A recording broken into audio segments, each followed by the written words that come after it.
a look at what happened.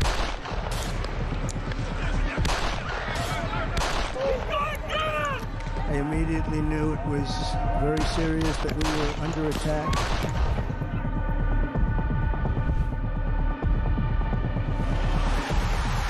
The time has come, and this surely is England's time. Williams, who scores, and Spain lead. Shot from distance is in. It is Cole Palmer. Low ball in on Palmer, slides it in. An absolute killer of a goal.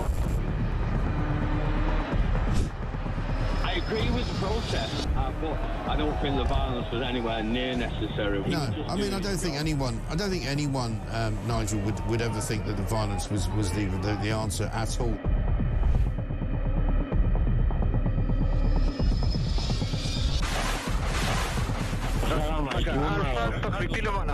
אזרחי ישראל, אנחנו במלחמה.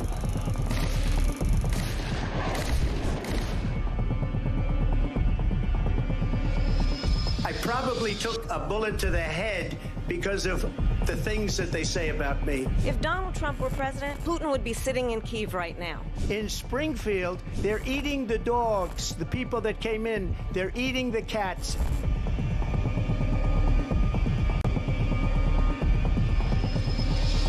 Liberal left couldn't understand that this man could be anything other than the great newsreader, a man of integrity. Is it possible in any way, shape? Across the UK, on DAB+, on your smart speaker, on your smart TV, and on your side. This is Talk.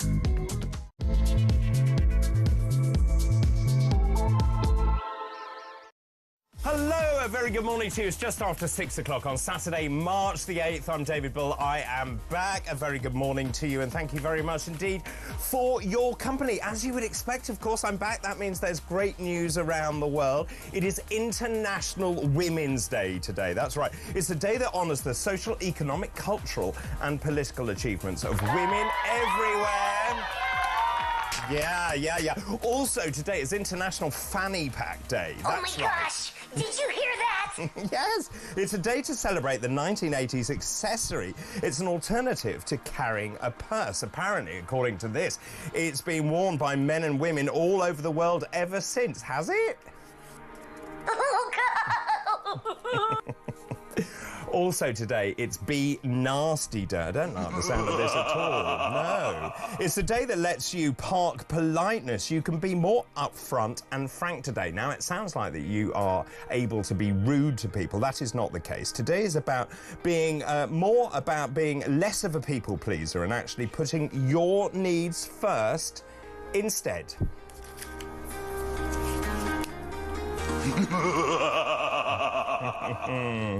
Right, let's start today's show, shall we? Right, let's... Fascinating facts. Well, today's fascinating facts, I can tell you, Claire Muldoon is in. Claire, I'll have to come back to those, but a very good morning to Claire Muldoon. How are you? Good morning, I'm really well. And in fact, I'm reeling about your segue between IWD, fanny packs and narcissism.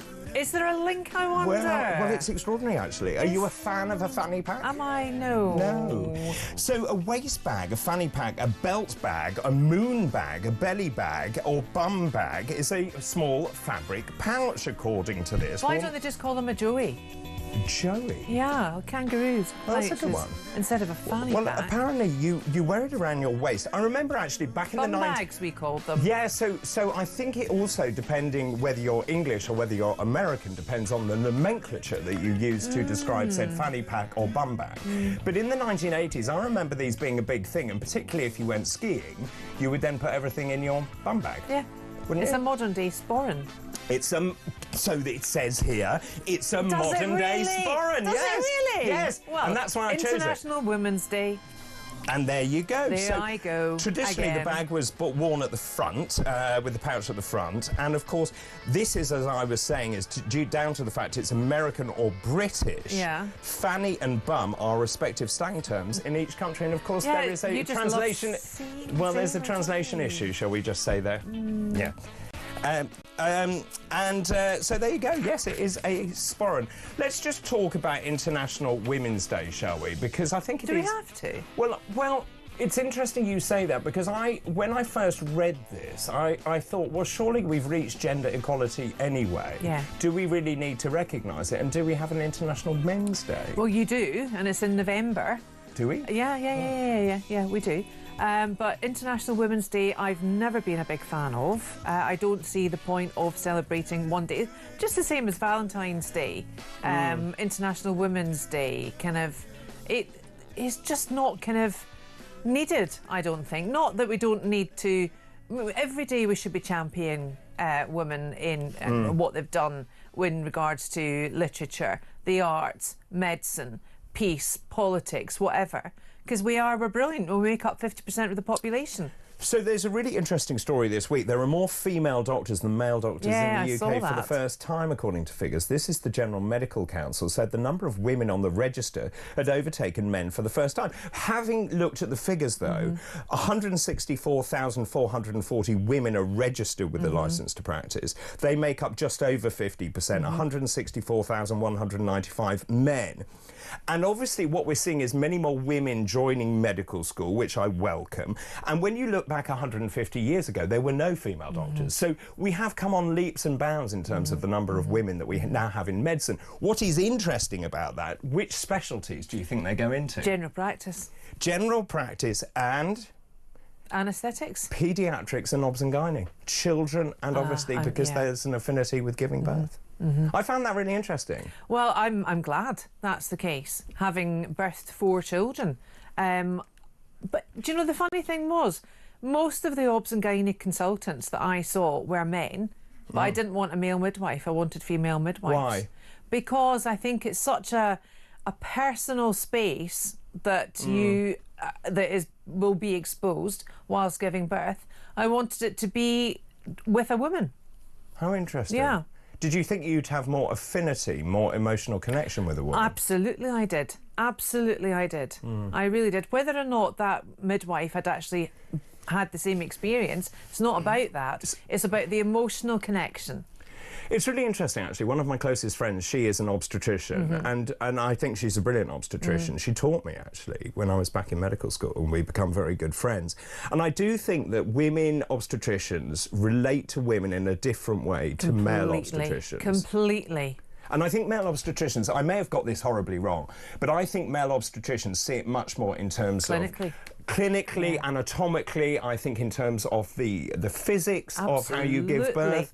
Women see it much more from an emotive point of view. You are going to feel like that. It's normal, don't worry. And you can take that from another woman. You know, it's like a man turning around and saying, oh, it doesn't really hurt, or it can't be that bad. How on earth can you possibly begin to understand what you're about to go through? Yeah. Talk about fanny packs. Well, it's very true. It's very interesting, actually. And then when you look at specialities where women are not represented, surgery, ophthalmology and emergency medicine. Now, I would imagine, and I don't know, but I'm guessing emergency medicine is, of course, because it is such a horrific hours. I was going to say more horrific hours, the fact you're constantly on a shift system. And women, if they're at home with children, that is much more difficult to sort of incorporate into your daily life and to manage. But anyway, so that's why I think that's interesting. And then when you look at this, there's a big list in terms of influential women. Giselle Pellicott, head of that list, of course. Absolutely.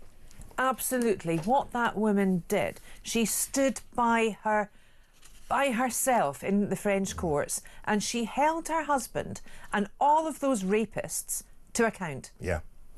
And I think what she did for women, and for what she did for rape victims, and for what she did for herself, moreover, I think she should get a Nobel Prize. I really do. Yeah, just to remind people at home, so the 72-year-old, I mean, a very unassuming 72-year-old, actually, she waived her anonymity in last year's trial of her now ex-husband and 50 other men who all raped or sexually assaulted her after she had been drugged. She said something which I think is very profound. Shame must change sides. Yeah. Yes. Why should victims of such heinous crimes be the ones to feel be shame? the ones to feel the shame? I would agree. And of course, she's head of this. Number 2, I don't know how you feel about this, Kate, Princess of Wales. Very public battle with cancer, carried on her duties. Wasn't that public? She kept it all... carried on her public duties. The flip side to that, of course, is that she had the most incredible medical care. She obviously has access to the best and the brightest of medical professionals. Should she be number 2? No. OK. Number 3, Rachel Reeves. What? That's what I said. Pardon? Who made up this list, David? Well, let me just tell you. So this list has been put together, is the influence list that has been put together. This was in The Independent. And Rachel Reeves became the first female chancellor. So that's why they're saying... She's there because of that. Well, that's what they're saying. But she's not a good one, so why is she there? Well, I would agree with that. This is the first budget in the country's history to be delivered by a woman, she said. So what? Well, so what? I am deeply proud. Girls and young women everywhere, I say, let there be no ceiling on your ambitions, well, do you know your hopes, what? and your I'd dreams. be absolutely apoplectic with rage if any of the daughters, any daughters that I have, or any girls that I know, would actually look to Rachel Reeves and think, on International Women's Day no less, I want to be like her. Most disastrous budget I can remember. Most disaster? No, just notwithstanding. No. Let me just tell you Rachel from Accounts. Rachel from Accounts. Rachel Thieves. Who do you think is number 4? This is a bit unfair, but who do you think number 4 is on this? Probably the way that list is going, Nicola Sturgeon? No, Kemi Badenoch. Oh, no. Yes. So Kemi Badenoch, they're saying she's number 4. How patronising, because she's a woman of colour? Yeah, because she's the first black leader of the Conservative Party. Yeah, that's what they're saying. First black leader of a UK major political party. But that's not... Because she's black doesn't make her a woman. No. But they're saying, anyway, they say, and then it goes from, sublime to the ridiculous. Number 5, Claudia Winkleman. What? Oh, I love the Claude. See, I don't. I love Why? her. She's funny, she's intelligent, intelligent, she's got beautiful hair. She's everywhere. She's not everywhere, it's just a fringe. She's great on The Traitors, she's great on Strictly. She did a very good job taking over Graham Norton last week. Why is she a woman of influence? Because she is bright, she is intelligent, and she's got children, grown-up children. She keeps her private life private, which I like and respect, and she can turn her hand to anything. She's very clever, very funny, and I like that. Yeah, stop it, you. I'm listening to what you say. I never disobey you. Anyway, so there we go.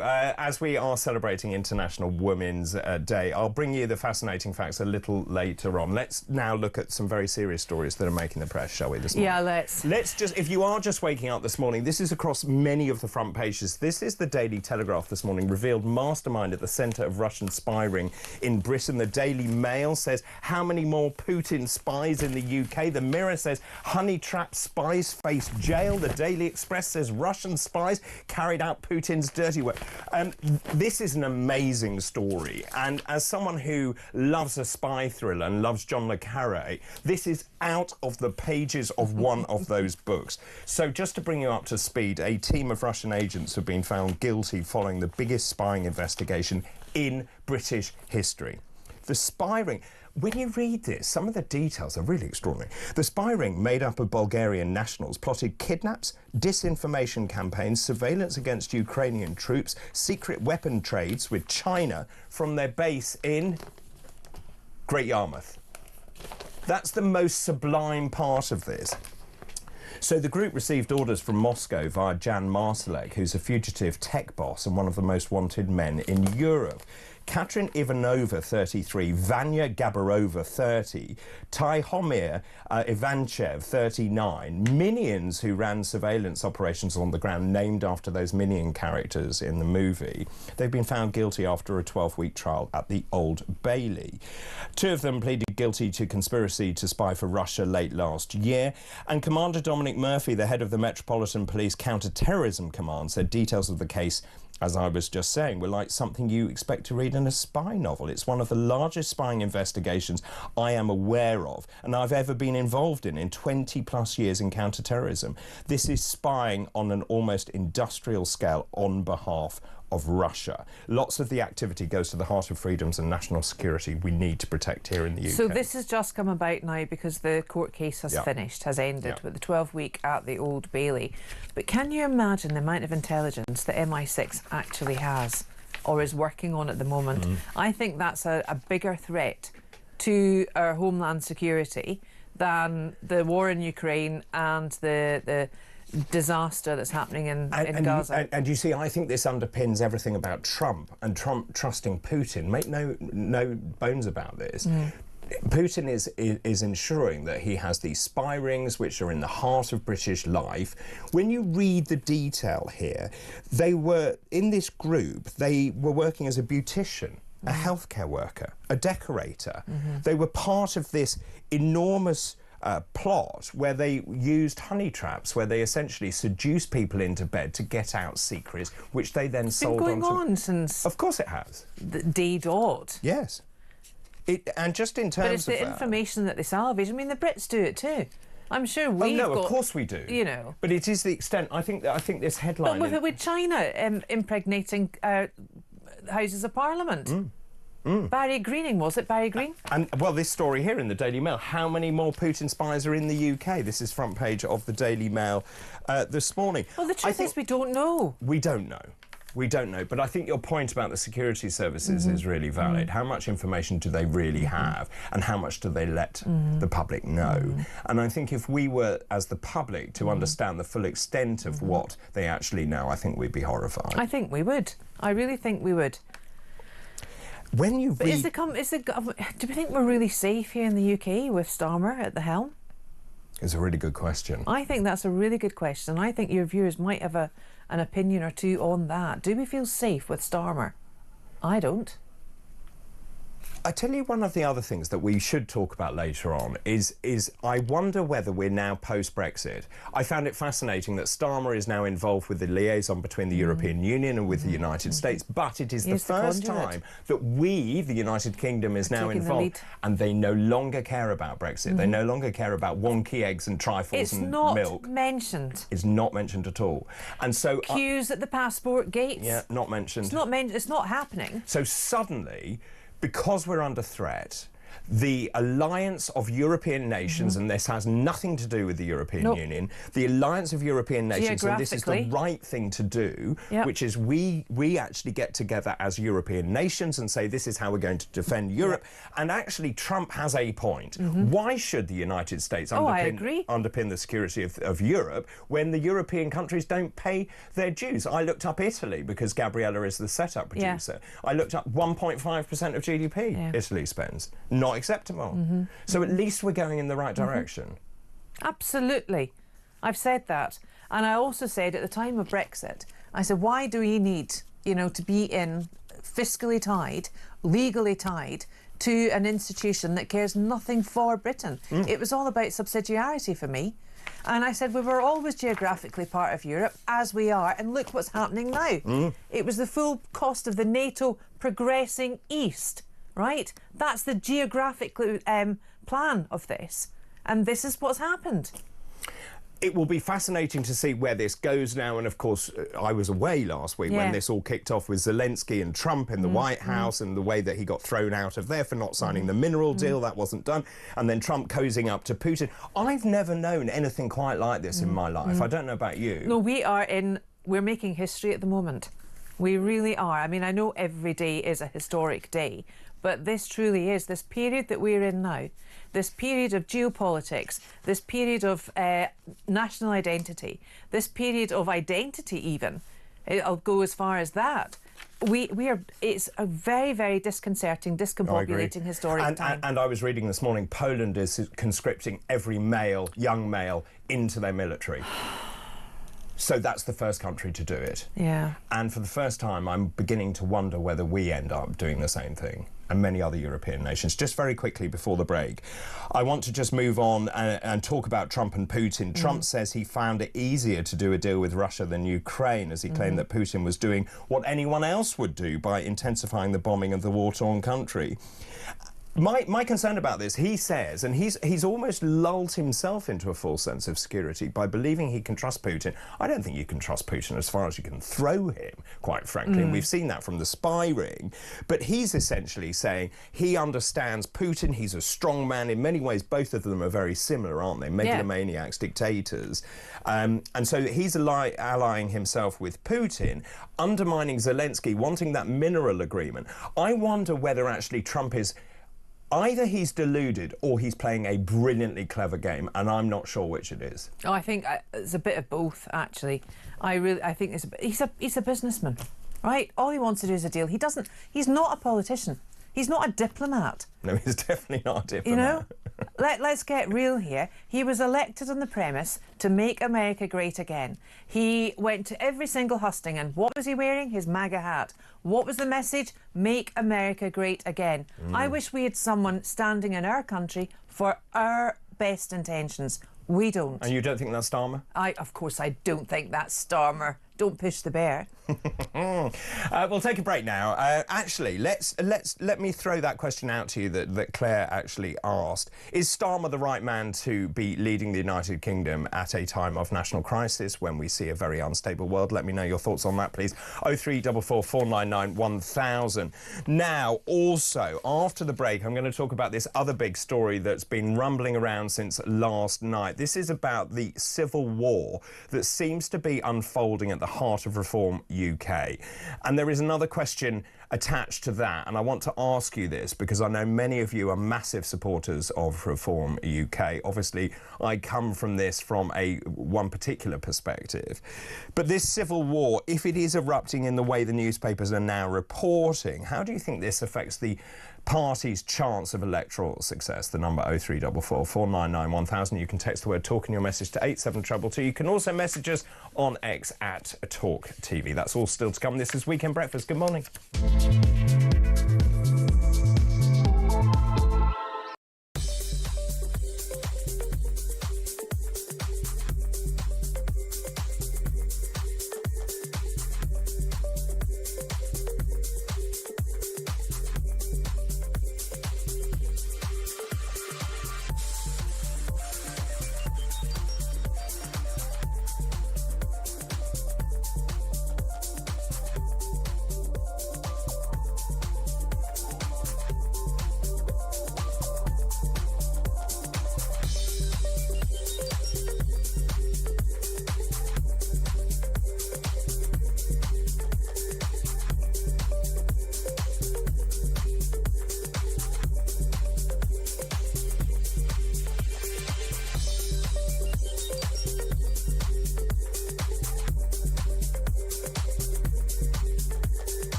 Relinquished some of his total control.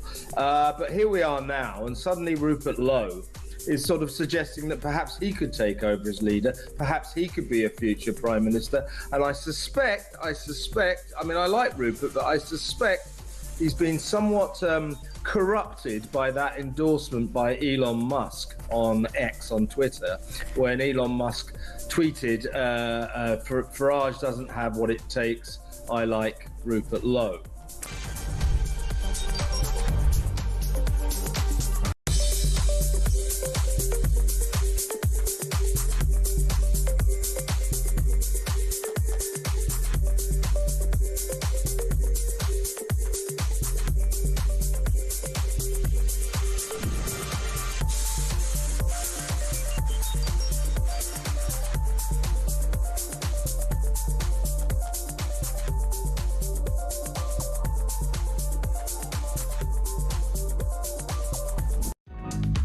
across the UK.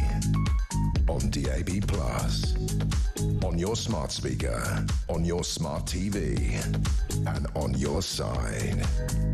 This is Talk.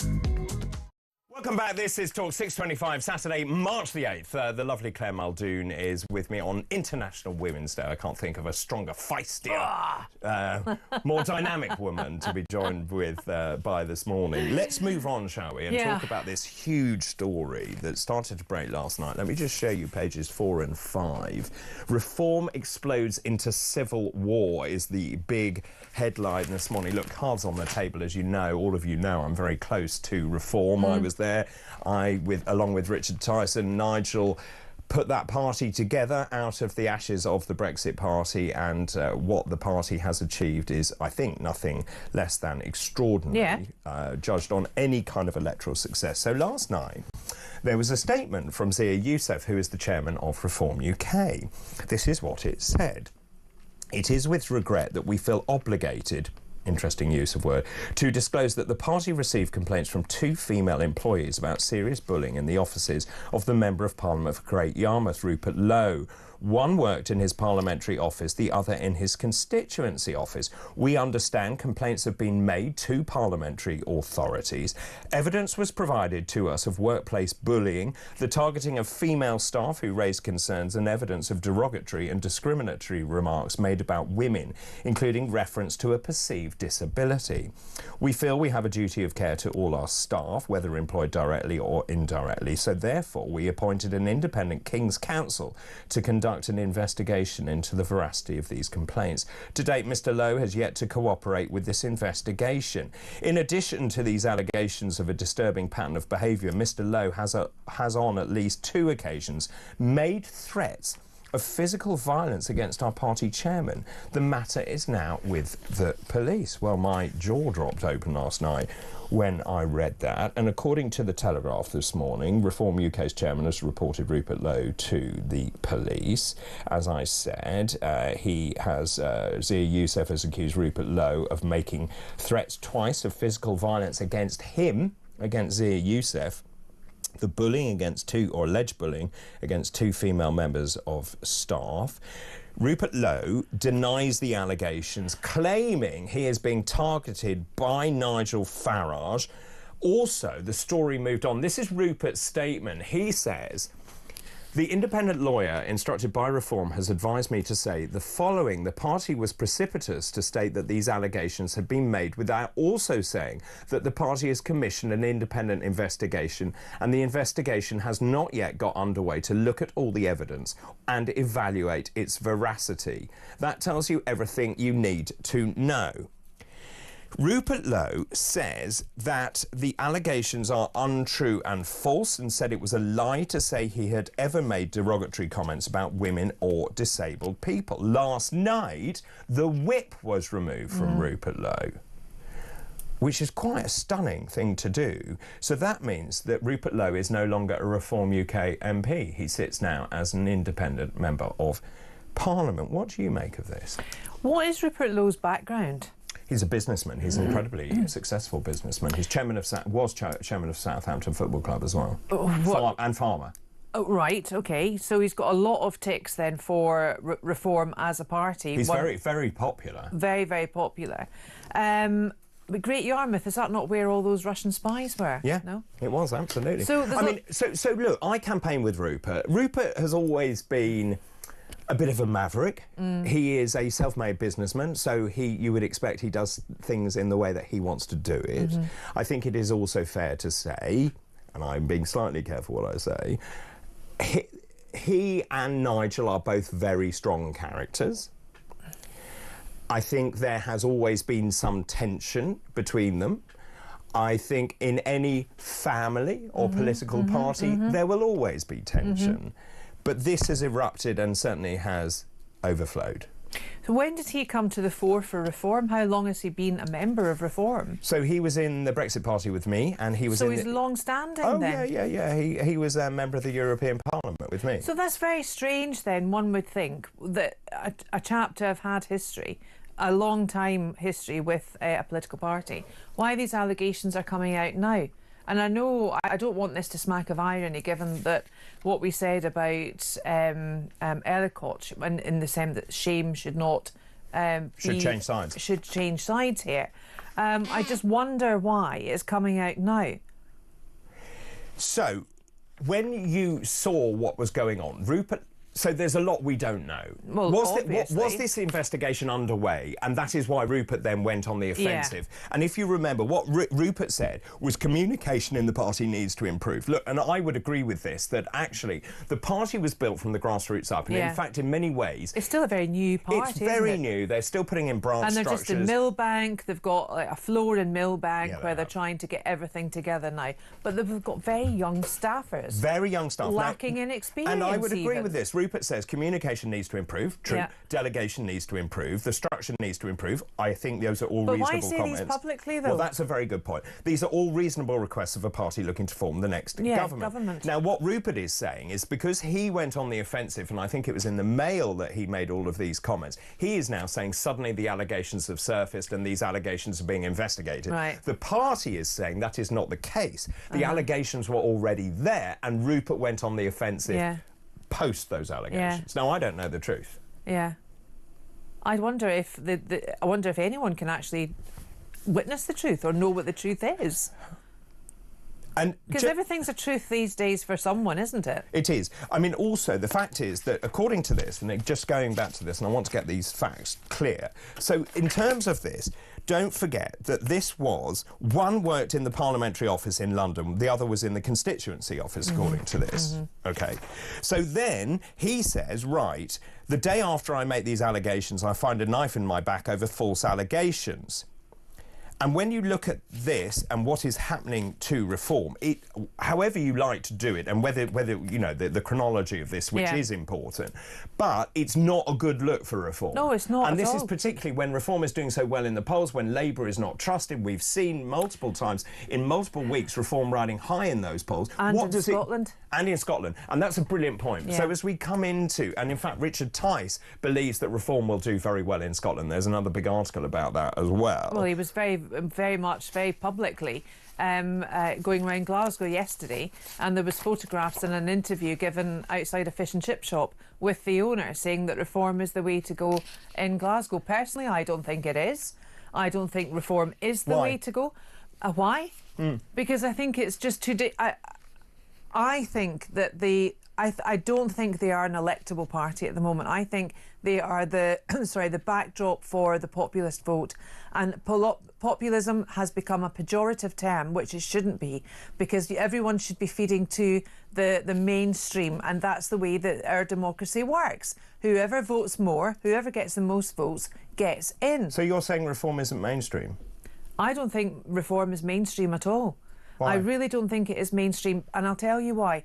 Because of the way that they are elected, because of what's happening around the fringes, because of specifically things like this, Rupert Lowe and Nigel Farage.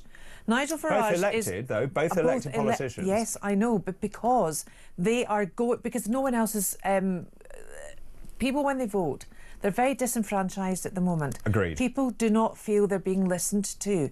So we get politicians like Nigel Farage, who is a great politician, who is a great orator, who will stand up and give people what they want or what he thinks they want.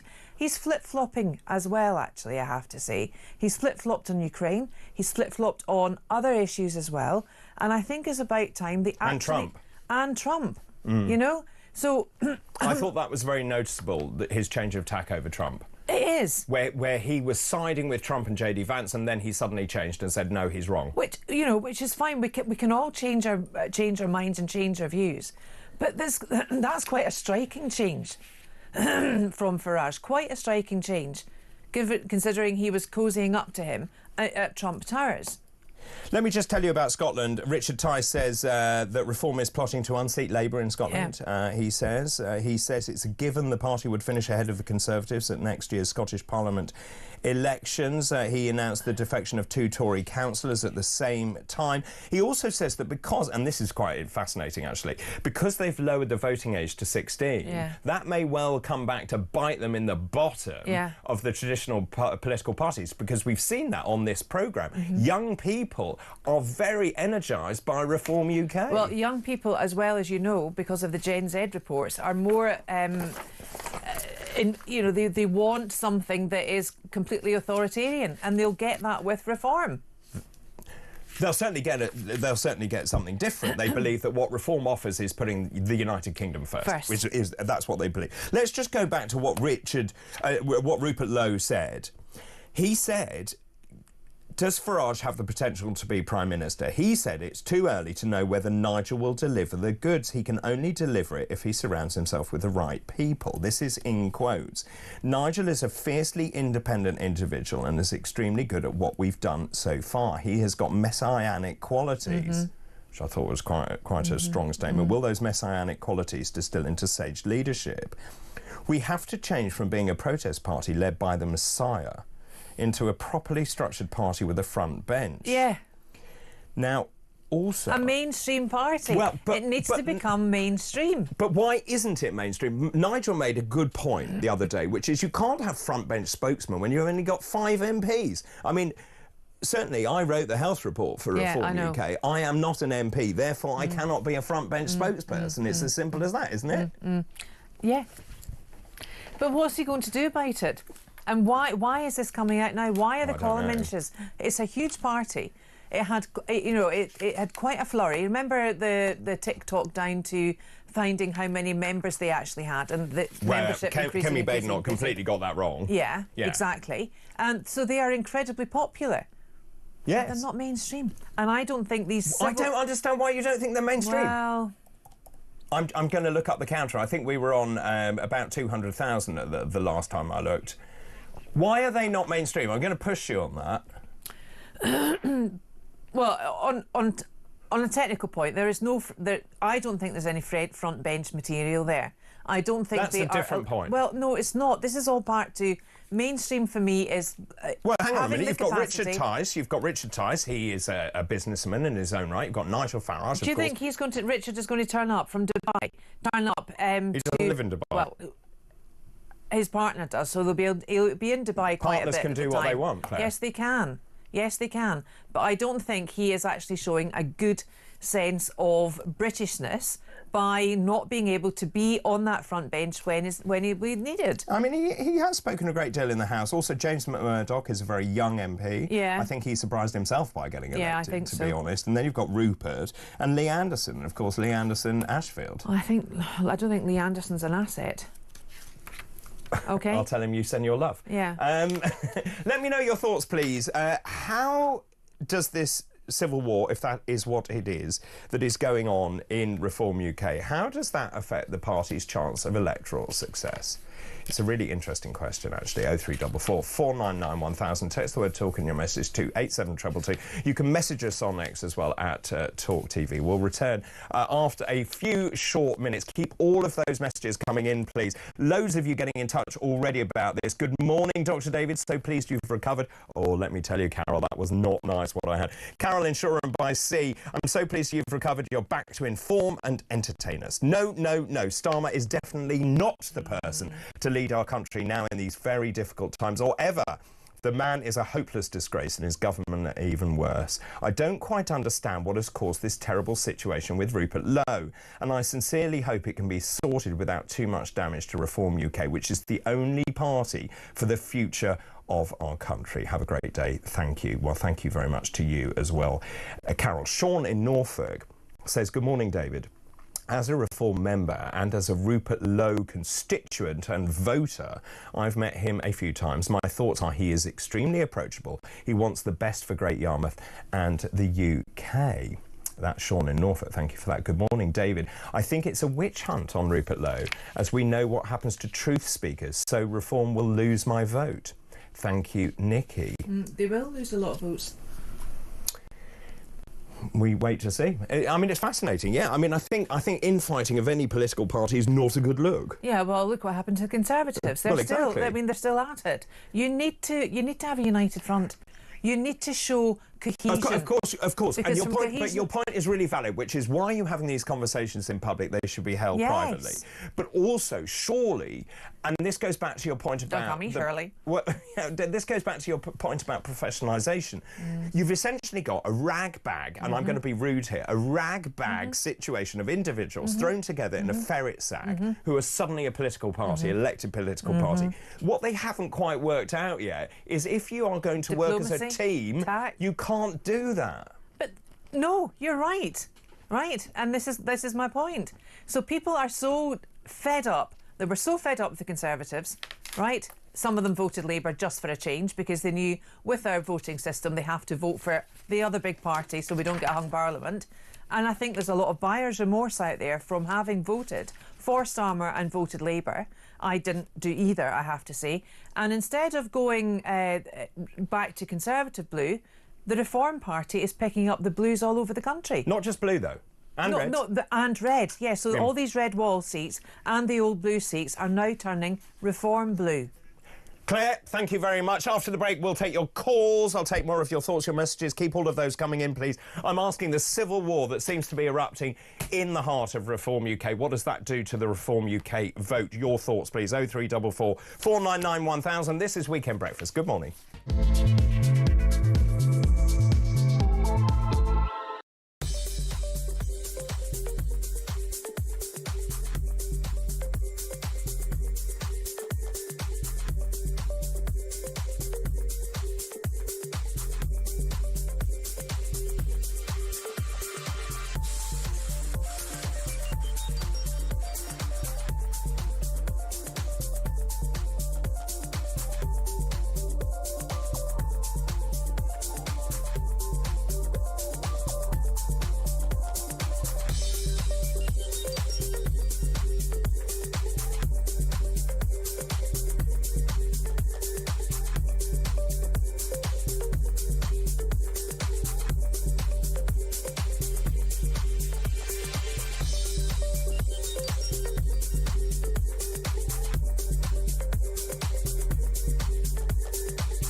Across the UK, on DAB+, on your smart speaker, on your smart TV, and on your side.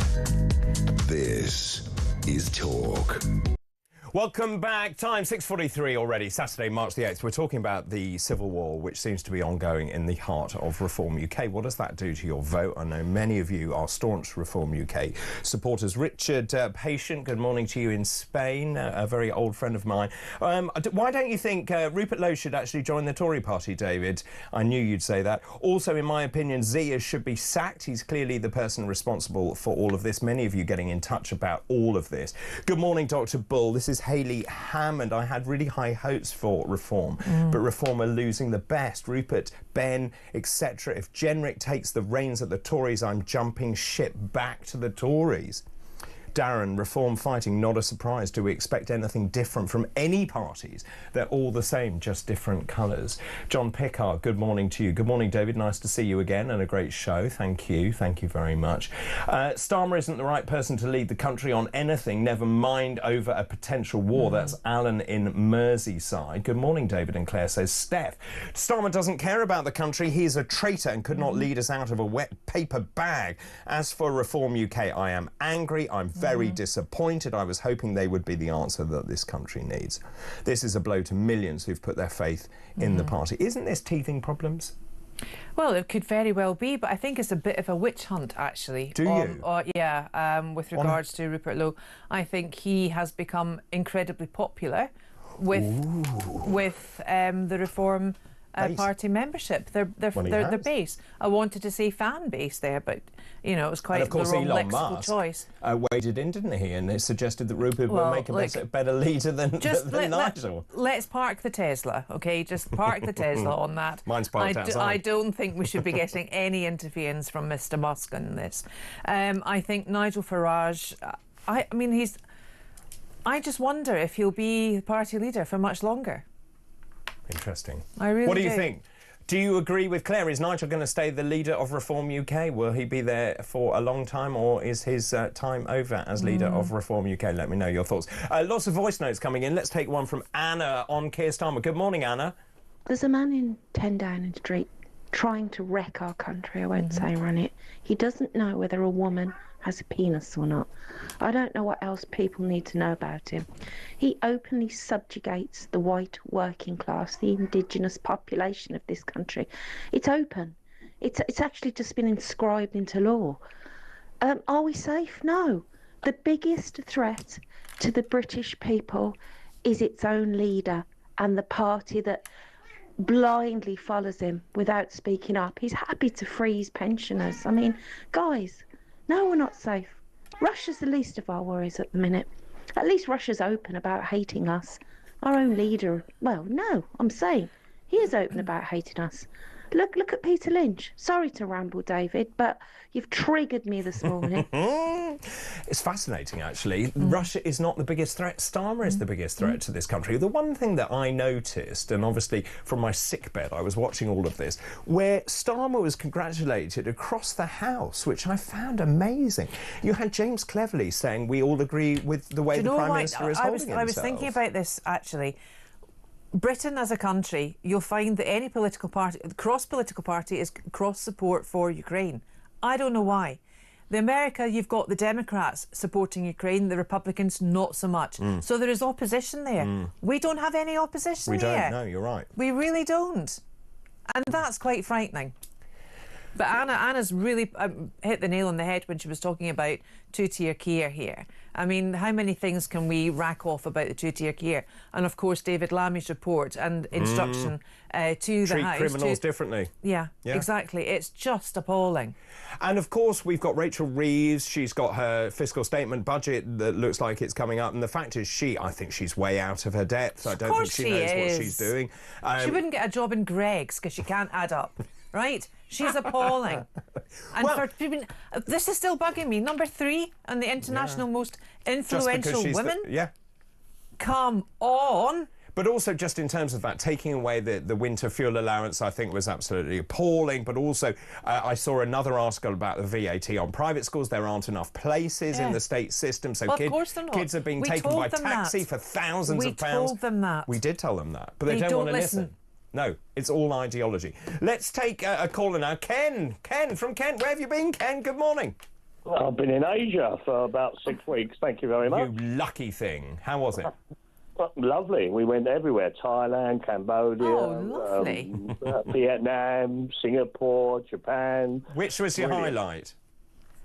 Vietnam. I think it's lovely people, lovely place. And food amazing. If you say to somebody, conjure up Vietnam, and what you would conjure up, I've took a picture of a couple of ladies out on the street with a bamboo pole and fruit on both ends. That is Vietnam, and and the mangoes and the waterways, and it's just as you would imagine, like you're watching a film. That was Vietnam. I didn't like Japan. I must say, Japan was very Japanese. It was Yeah, funny that, Ken. Yeah, no, well, what I mean by that, unlike Britain is British, it's not. It's very diverse. Japan is not. I could not find any other food in Japan other than Japanese food. Can you believe that? Apart from a KFC and a McDonald's. Right. Anyway, that's not why you called, Ken. Why did you call this morning? I'm glad you had a nice time there. I want to see where this... we've had 2 elections here when I've been away. Just one... Yeah, they came out yesterday, the results. Yeah. And Reform did absolutely useless in both of them. So I don't know where this kind of, Reform are going to change the world. It's a bit like, Trump's going to change the world or Putin's going to attack everybody. It's all nonsense. At the end of the day, Trump wants... those minerals. Zelensky needs arms. Putin is in the position that he's in. He wants out, basically. And the fact that Trump treated that Zelensky like some 4-year-old schoolchild, pushing him and pointing at him, I mean, really, that was disgraceful performance on anything. Now, we've got Starmer, and I know you love knocking the Labour Party all the time. Well, not necessarily. I think we give fair criticism. Well, it's not fair criticism. I mean, we could talk about energy, talk about pensions. Let's talk about how we got with this energy crisis. That's all down to John Penrose, MP, that rigged it. So all this nonsense about... Well, hang on a minute. It's the obsession with net zero and chucking windmills everywhere and actually not fracking, not having cheap energy and making pensioners freeze. It's going to make no difference, David. All the energy that's produced in this country, whether it's through cows farting or wind or whatever, is still rigged and fixed to the international price of gas. So it's going to make no difference. And John Penrose, the Tory MP, did that. Now, if you want to change that, talk to him. Well, let's just go back to Reform. So you want to watch what's going on with Reform, but you think they're a spent force, is essentially what you're saying.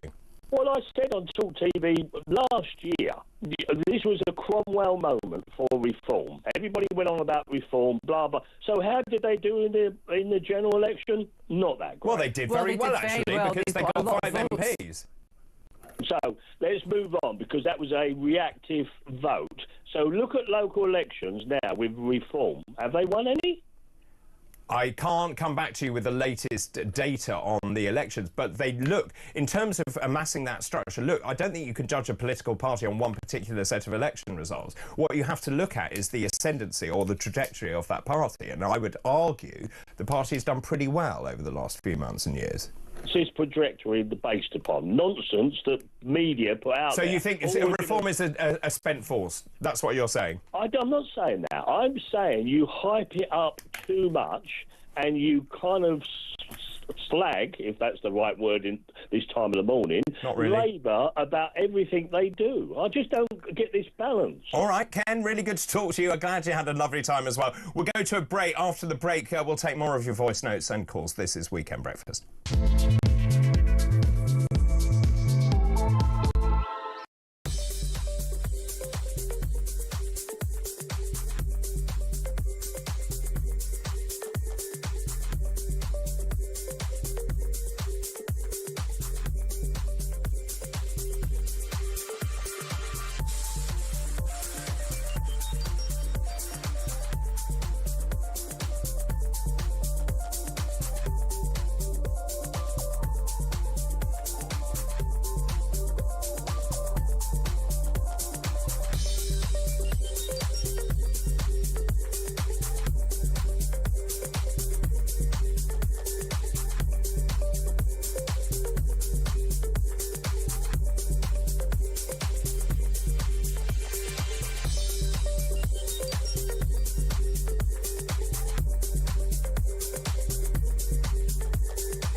I think the most cautious estimates would suggest 2 months. I've seen other estimates suggest Ukraine can fight at least 6 months. One of the last things Joe Biden did before leaving office was to send through a huge tranche of military aid. So Ukraine is stocked up, but not all weapons are equal. Yes. Clearly. And some of the most valuable, precious, high-tech stuff is what they'll run low on first. And the most obvious thing is Patriot missiles. Patriot missiles defend places like Kyiv, where I'm talking to you now.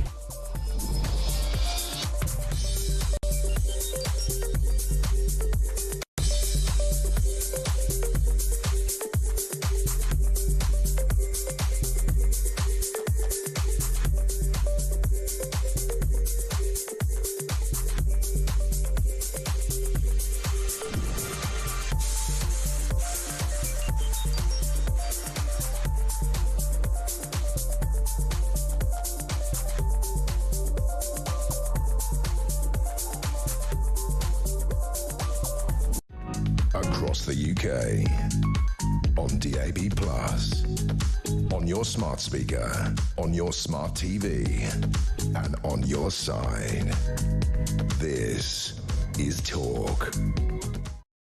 Welcome back. This is Talk 656. Let me bring you the latest YouGov poll, because I wanted to do this after Ken from Kent was on the line. So let's just look at the YouGov Westminster voting intention.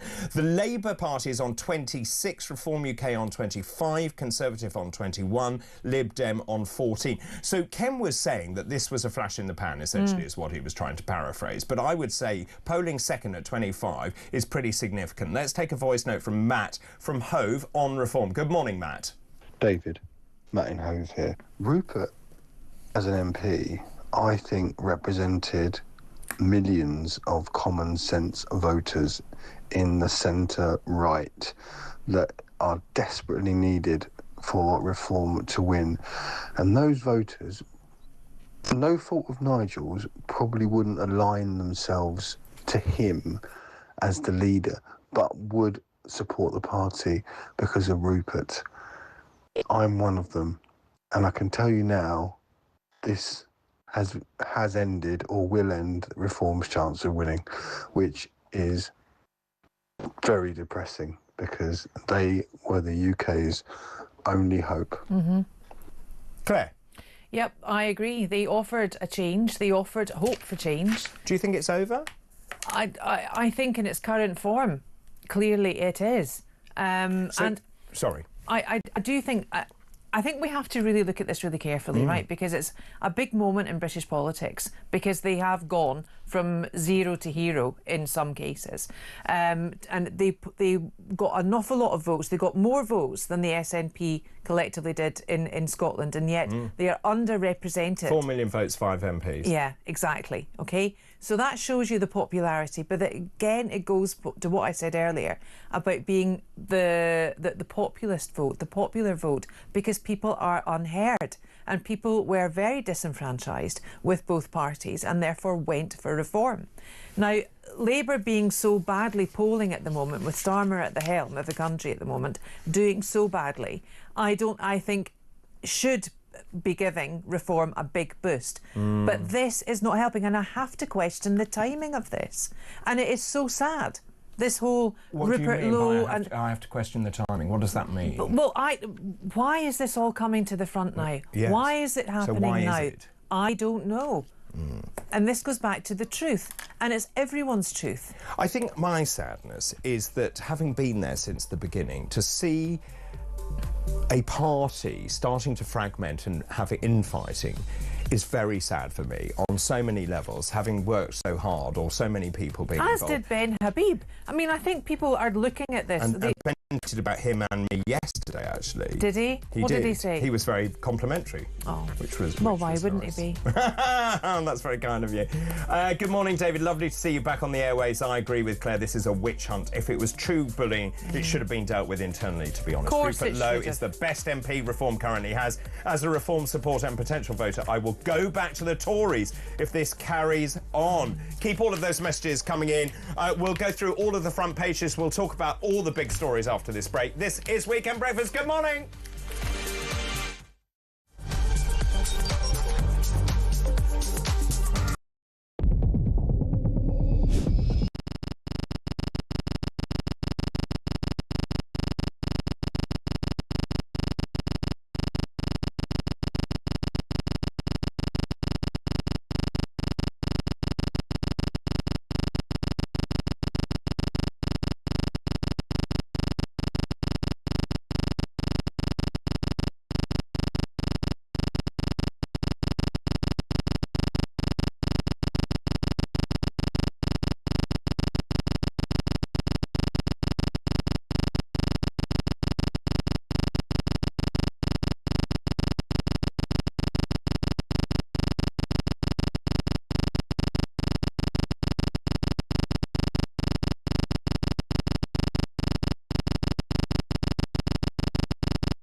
across the UK, on DAB+, on your smart speaker, on your smart TV, and on your side. This is Talk.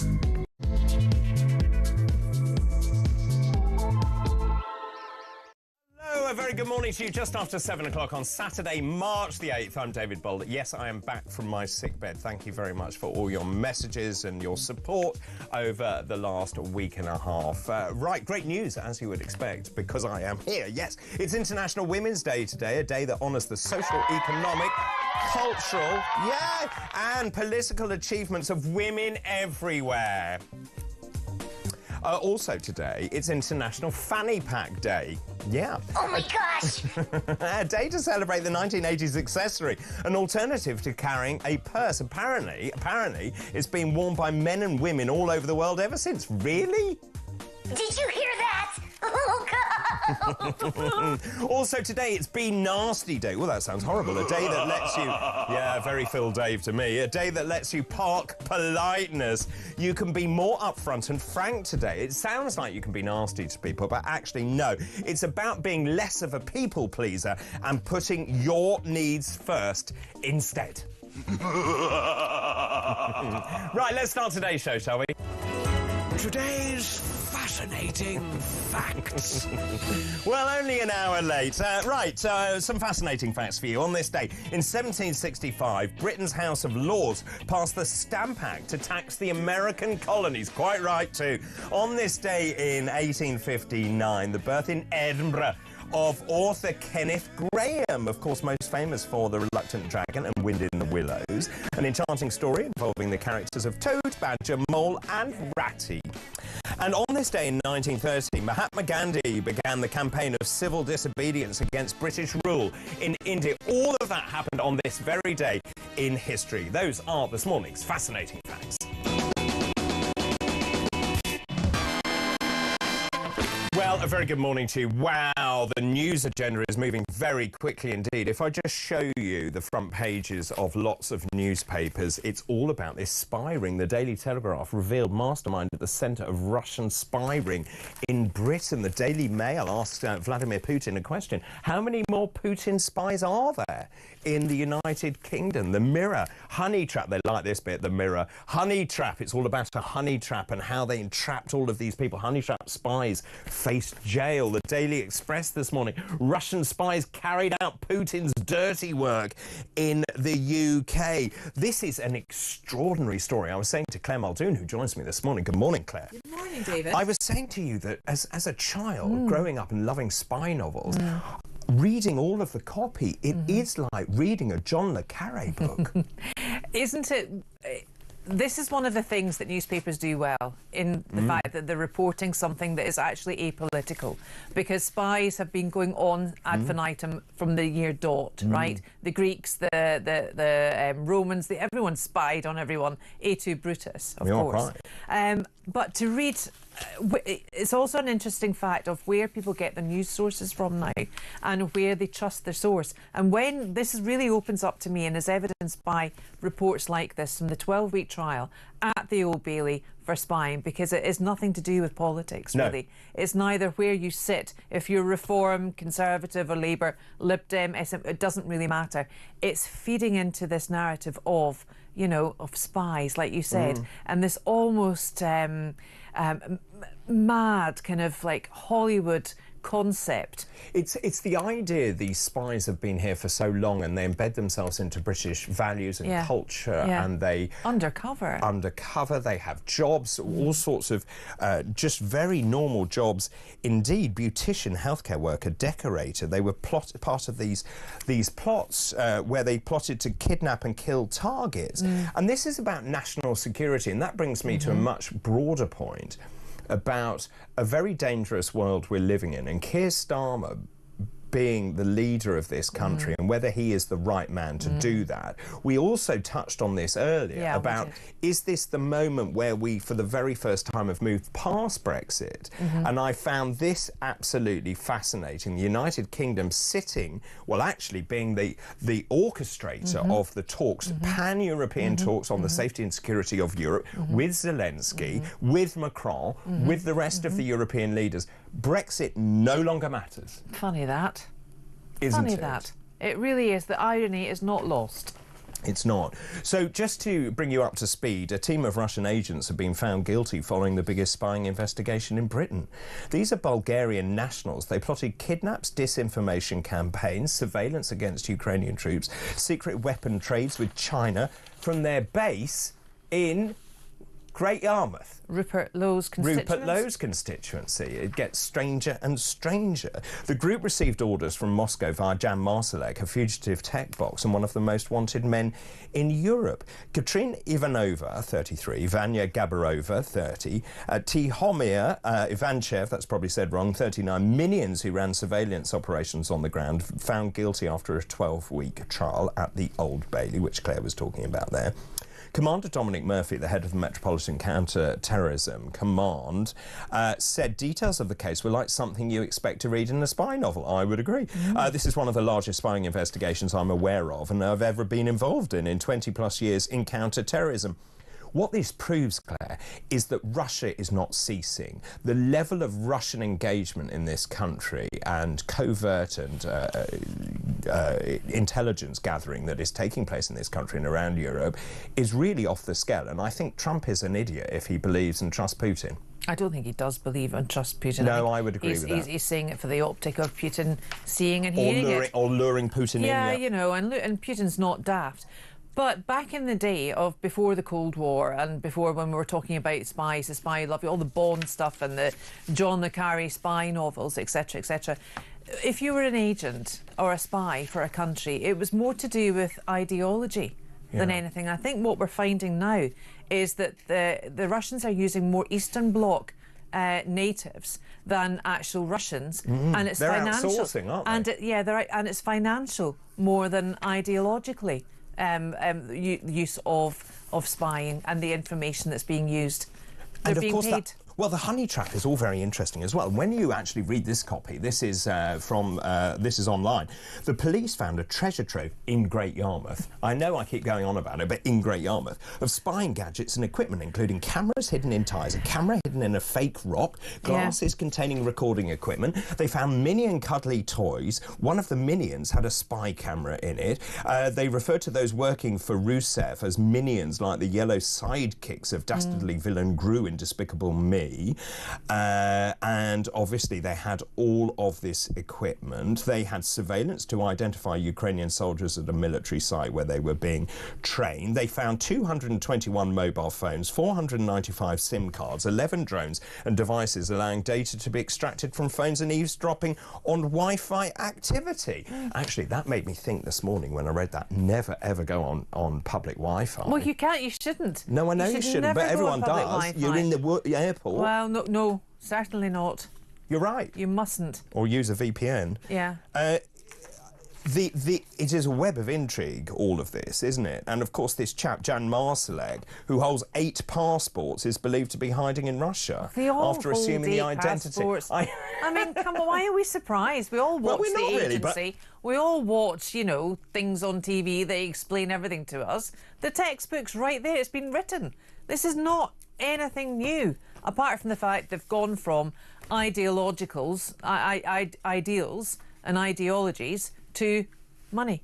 Let's just go back to the tech, which is the bit I find particularly interesting. They were backed up by an Aladdin's cave of sophisticated tech, including £120,000 Wonder who their Wi-Fi provider is. I want to know for broadband. Well, quite well. Yeah.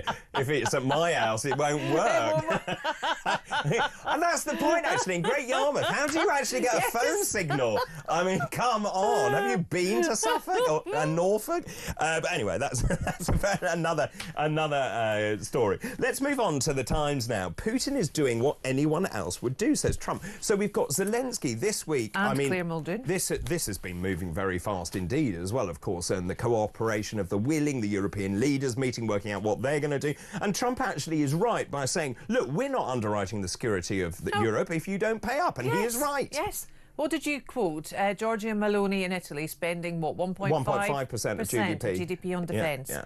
We've now committed to 2.5. 2.5, yeah. We are currently at 2.3. But we need to be at 5. But David, before in your programme, before the general election, I said, where's defence? No one's talking about it. It's not brought up. Oh, that reminds me. I want to talk about disability benefits as well and the payments that we're spending on that. I won't get derailed at the moment. But essentially what he's saying is Putin is doing what anyone else would do in his situation. So now, this week, we've then got Zelensky meeting Marco Rubio, which is taking place in Saudi, looking at these talks, the mineral agreements. You mentioned that Trump is a businessman and wants that mineral agreement done.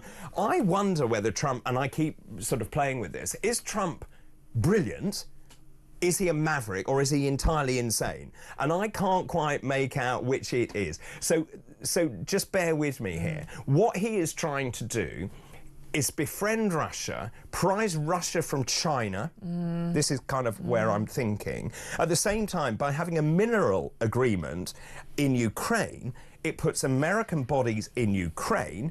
He won't let Ukraine join NATO, but by having American personnel in Ukraine, by default, America will defend Ukraine, but without actually actively saying they're defending Ukraine. You then have this peacekeeping force on the border, backed up by European soldiers, underwritten by the US, but without the US actually saying they are underwriting It'll also be underwritten by NATO, and I don't that make sense? It does make sense, and I don't think NATO is going to come out of this very well either.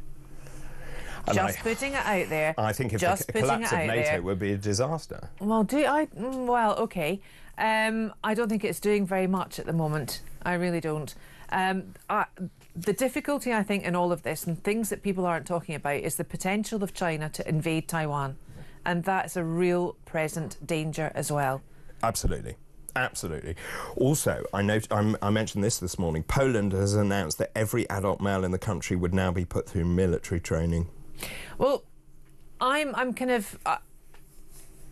in two thoughts of this, because my youngest is my only son. He's 21 and he turned 21 just on Thursday, the 6th of March. Thanks. Happy birthday, Tom. Get up. Yeah, get out of your bed. It's a bit early. No, we're having a party today. Are we? Yeah, well, yes, we are.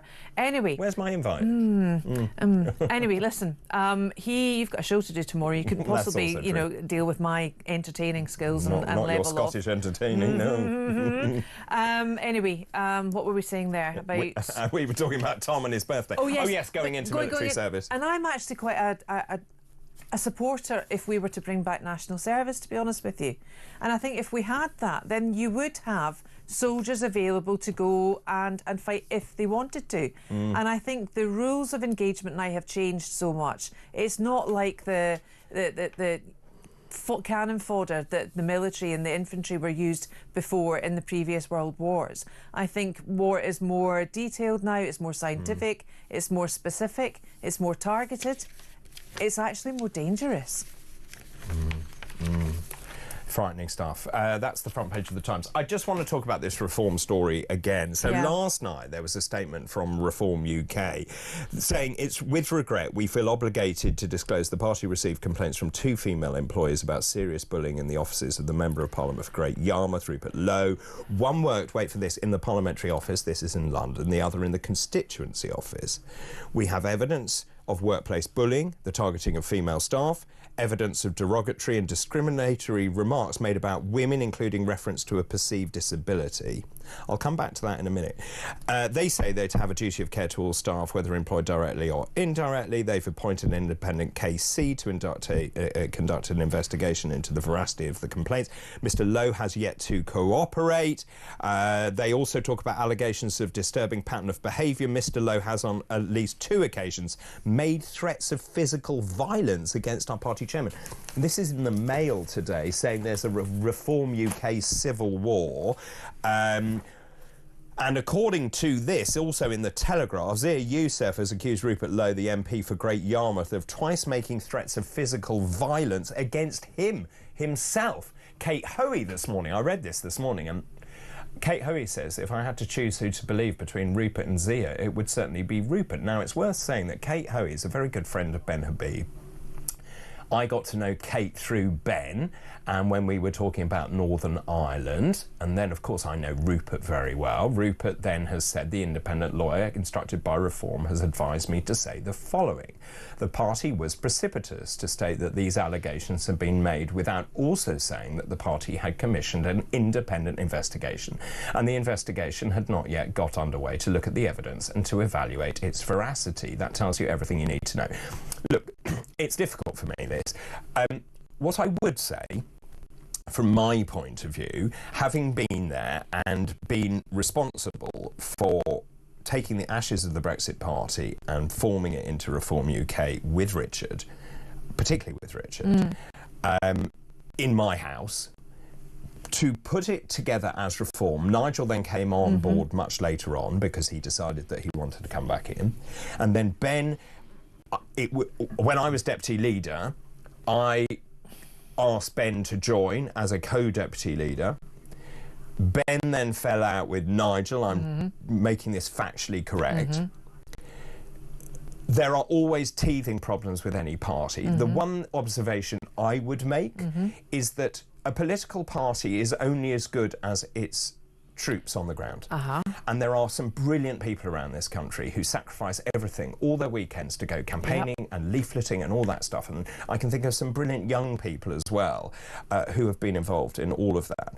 The one observation I would make was once they were elected, those 5 MPs, and I understand this, sort of forgot where they came from. Does that make sense? It does, but I don't know any of them the way that you do. I know all of them. I'm just looking in from an outside perspective, not as a member, not as with any political affiliation to any party, because I don't have any political affiliation to any party. I didn't vote in the last election because I wasn't registered on the voters' roll because I hadn't moved into a new flat yet. And I think that it's very bad timing. I mean, for them. It is very bad timing. The local elections coming up, of course. We were talking about Scotland as well. Yeah, exactly. Reform UK looks like it's going to do very well in Scotland.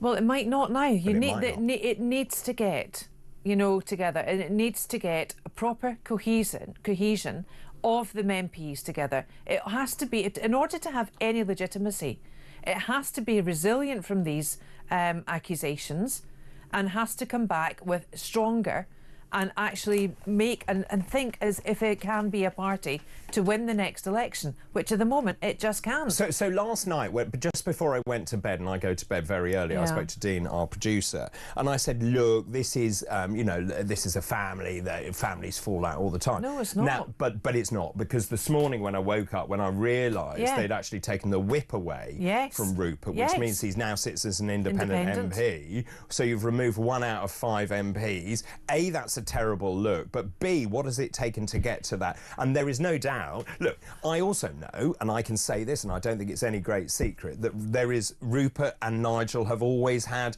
an interesting relationship. Both of them are very strong characters, both of them are leaders, and both of them are of a certain age, and they believe that it's their way or the wrong way, and I think that is fair to say as well.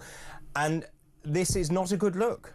No, it really isn't. And everyone talks about optics and everything else. I think the fact you had Lee Anderson gone from Labour to Conservative, now to Reform, you've got him in the ranks of Reform. The chap who did jail time for, James McMurdo, who did expend, it's been expunged. I mean, it was a very long time ago. It doesn't matter, right? He is one of the MPs. And I think in this political climate, Reform was so refreshing because it offered a change and it offered hope, right? And I think people will now look at this, and I think this is why this show is particularly good, David, because you being a member of Reform and your ties with the Reform Party and your viewers, your listeners, are very much of that pale blue Reform membership. And I think for them to come in now and say, with their myriad of messages and voice notes and calls, to say, look, we're thinking of defecting back to the Tories. If Robert Jenrick gets in as leader of the Conservatives, I'm back. You know, I'll move over. And that's such a shame to lose out on the hope and the potential change that Reform could have offered. I think it also depends what Reform does from here and the way they deal with this. It really does. Let's just look at this. So, according to the YouGov Westminster voting intention, Labour is in the lead. How is Labour in the lead? At 26, the Reform second 25. at 25. Now, there is also, according to Electoral Calculus, I'm now looking at the current poll of polls. This is not such good reading. So Conservatives come out top. No, they don't. Labour comes out top here, 34%, 178 seats. Then you've got then you've got Reform at 192, 14.7%. So it isn't all lost, but Conservatives get, that's interesting, Conservatives get more, 21.9. No, so Reform comes second, still, according to the poll of polls. But that hasn't taken into account the changes. You know, with the timing as well, Starmer has already said he might pull, or Angela Rayner has said she might pull some of the local elections in May. Yes, she has. Right. So I think that was because they were frightened of Reform. So what will they do now? Will they reintroduce those local council elections? Who knows what they're going to do next? Politics is such a sordid, seedy cesspit. It is. It really is. Politics always has been. But it's so sad because I've always said that I think MPs should be grassroots, OK? They should, and that's what Reform gave. I think they gave normal people agency. I mean, also, I think one needs to look at this and see, I mean, obviously there are malevolent forces at work here, and of course there are lots of people, vested interests from who would within the own party, But like. there are people who are very keen to see the destruction of Reform UK. I think you need to bear that in mind. But you're right, it's coming from within, and infighting is never a good look. And I saw Harry Cole interview Nigel Farage on this very station. I think that was on, I don't know, Thursday was that? And I watched that, and Nigel looked very uncomfortable when he addressed Harry's questions over that. And many of you getting in touch, thank you for the moment, Claire. I'm asking this morning, how will this civil war, if it is a civil war, how will the civil war in Reform UK affect the party's chances of electoral success? The number 0344 499 1000. Text the word talk in your message to 87222. You can also message us on X at talkTV. Good morning, David, says John Whitstable. I'm extremely worried about Reform UK. If Rupert Lowe leaves or is ousted, well, he's lost the whip. I feel they are finished. They are our last hope. Rosie Lamb says, good morning, Rosie. Reform has attracted the bright, disparate, politically homeless of the country, the powerful people, and like all animal kingdom, there are going to be high-stakes battles for power. I think you are on the money there. The party is a victim of its own success. Hi, Dr. D, says Ed from Thurrock. Good morning to you, Ed. Great show as usual, thank you. I sort of think Mr Farage is too much associated to UKIP and the Brexit Party and all that protest law. As a Conservative, I will consider Mr Lowe as a potential. However, Farage is a bit too much of a rebel-type character for me. I sort of agree with the previous texter. With this infighting, if Jenrick becomes Tory leader, I will vote for him. Good morning, David. I love you in the show. I'm devastated by what is happening to Reform UK over the past 24 hours. This is Laura.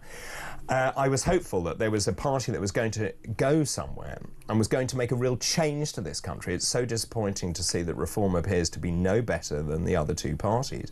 My husband and I have been so inspired by Reform that he is standing as a candidate in the May local elections. Sadly, recent events have made us question whether to continue with this. I'm sure things could have been much better dealt with by everyone involved to avoid this. For goodness sake, there are only 5 of them MPs. Why would they let it spiral to this and risk such catastrophic damage to the party? I am totally disillusioned and I'm feeling very worried about the future of this country more than ever. Keep all of those messages coming in, please. This civil war, if it is a civil war, how does that affect your vote? What does it do to the party's chances of electoral success? 0344 499 1000. After the break, I promise I'll go through the rest of this morning's front pages. I've been rather distracted by various events that are taking place. This is Weekend Breakfast. Good morning.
We are not a protest party in any way at all. That is utterly wrong.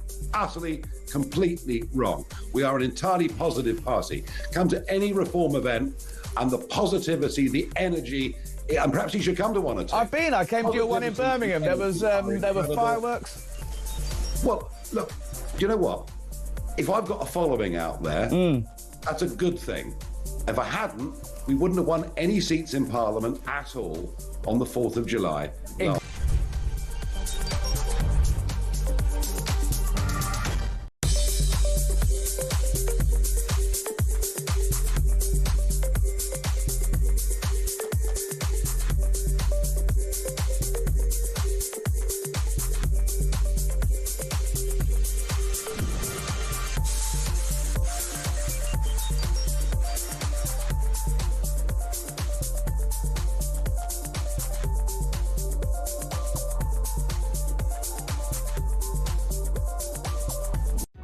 Across the UK, on DAB+, on your smart speaker, on your smart TV, and on your side.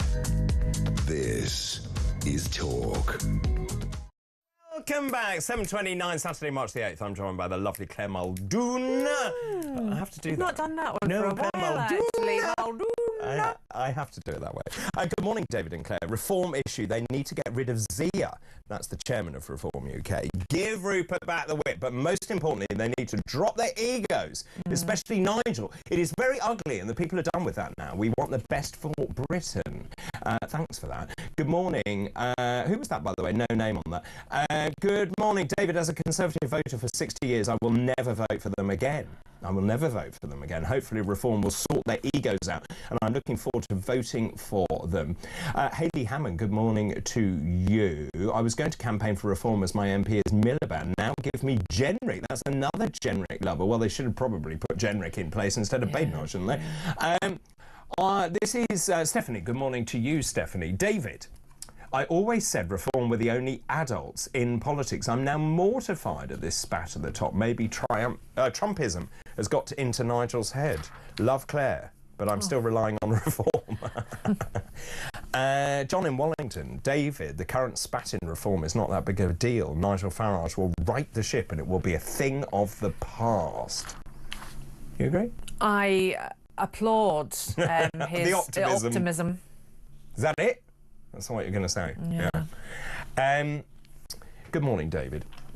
I feel deflated today. If it's the end of reform, then it's the end of the country. Robert Jenrick will only tell us what he wants us to hear just to get him back into number 10, just like Starmer, and then go back on old Tory ways of not listening to voters and looking after the lefties. I'm still confident that this is just a bump in the road. Voters in the north in red wall seats and places like Scotland and Wales won't care about an MP in Great Yarmouth in 4 years' time. You still have 4 years to learn by any mistakes and take us up to the next election. Don't give up on reform in capitals, says Perry. Good morning. Well, that's a lovely message from Perry. So, I keep saying I'm far too close to this, but my feeling is that it is a bump in the road, and I think the party will sort itself out one way or another. The interesting thing is, how does it get resolved? It's not a bump, it's a massive pothole, isn't it, really? I'm ever the optimist. You know, I know you are. No, I'm always an optimist. But also, just in terms of that, you've got three very big characters here. You've got Rupert Lowe, you've got Nigel Farage, and you've got Zia Youssef. Yeah. They're very big characters. Yeah. Now, are we saying that this party cannot continue with all three of them in it? Is that what we're saying? Well, that's not what I'm saying. I'm saying for a party chairman to have made allegations against one of his members who is an MP is quite a seismic thing. Either something happened or it didn't. Yeah. OK? That's the end of it.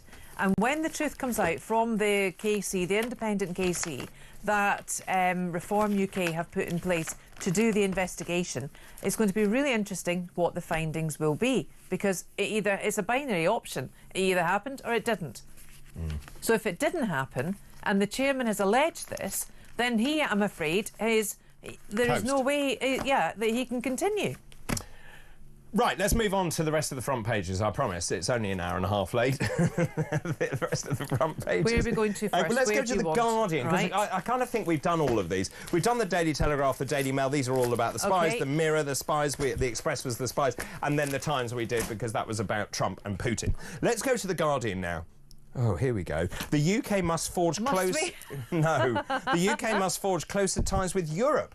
According to the unions, Britain should forge much closer ties with Europe amidst an increasingly volatile and unpredictable global economy. I'd like to know what it's got to do with the trade unions.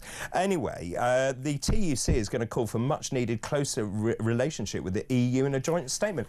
Were you not paying attention in the Brexit result? On that, right, the trades union, TUC, etc., etc., rail fares have just gone up across the UK, OK? Why have they gone up, I wonder? Because paying everyone's we're paying everyone's increase in salary. Well, they're looking I haven't got an increase in salary. In fact, my fees have gone down. So have mine. You know? Let me tell you that. So, come on. Yes. I hear Guardian, you. get in the bin. Also, the TUC says negotiations must include new opportunities for good quality jobs for British workers in the EU. Actually, I thought about being a train driver. There's a really good salary. £65,000. Thought it was really good. Really good care. You get a nice outfit. You get free travel as well. You don't need to pay the extended fares. Get a little hat.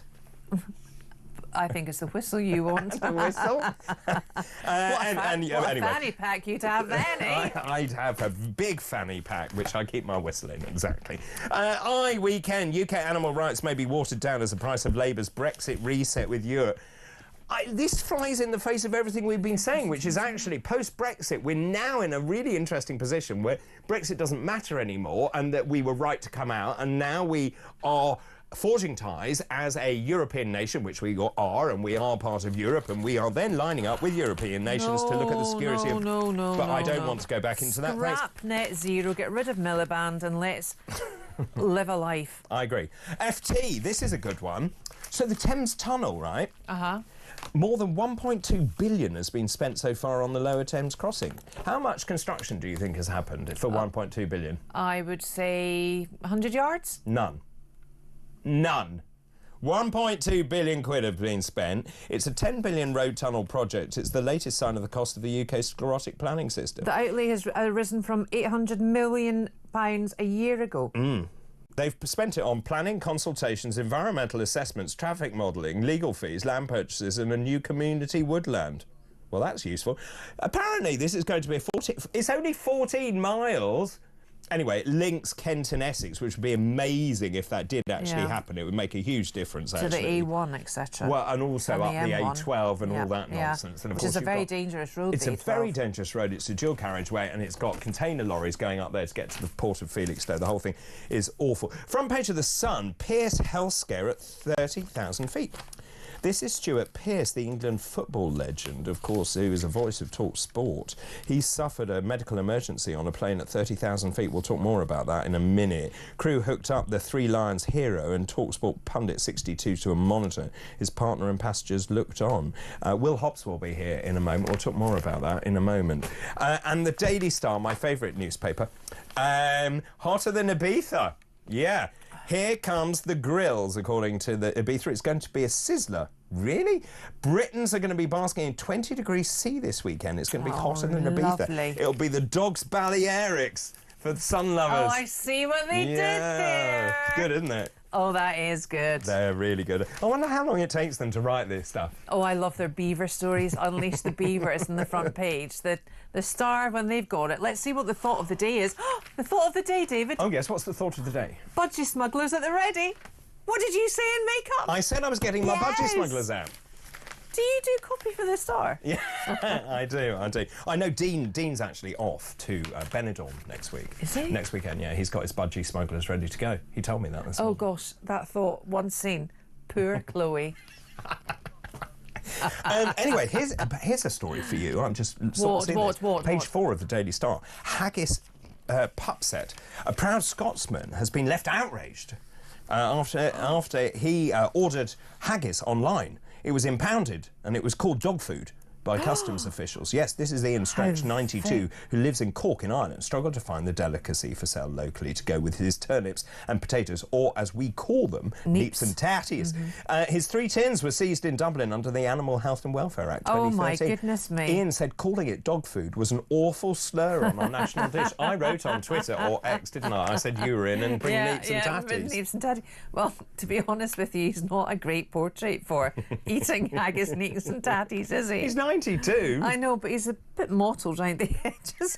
He looks more like he's potatoes and he's neeps. Actually, the turnip, well, that's why what we're referring to as neeps is the turnip. It's quite a large turnip, but it looks like the complexion of his face. Oh, do be quiet. I do like haggis. I love haggis. Yes, I like haggis.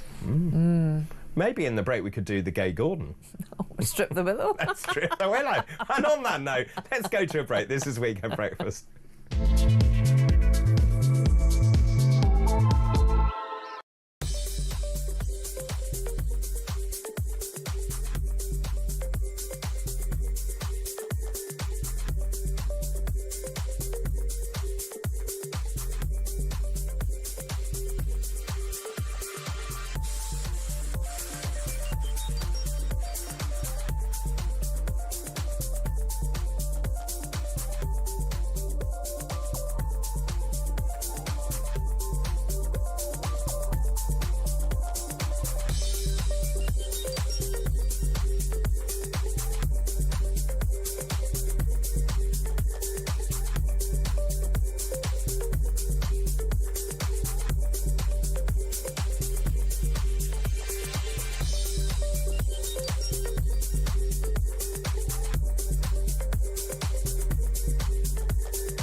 Across the UK, on DAB+, on your smart speaker, on your smart TV, and on your side.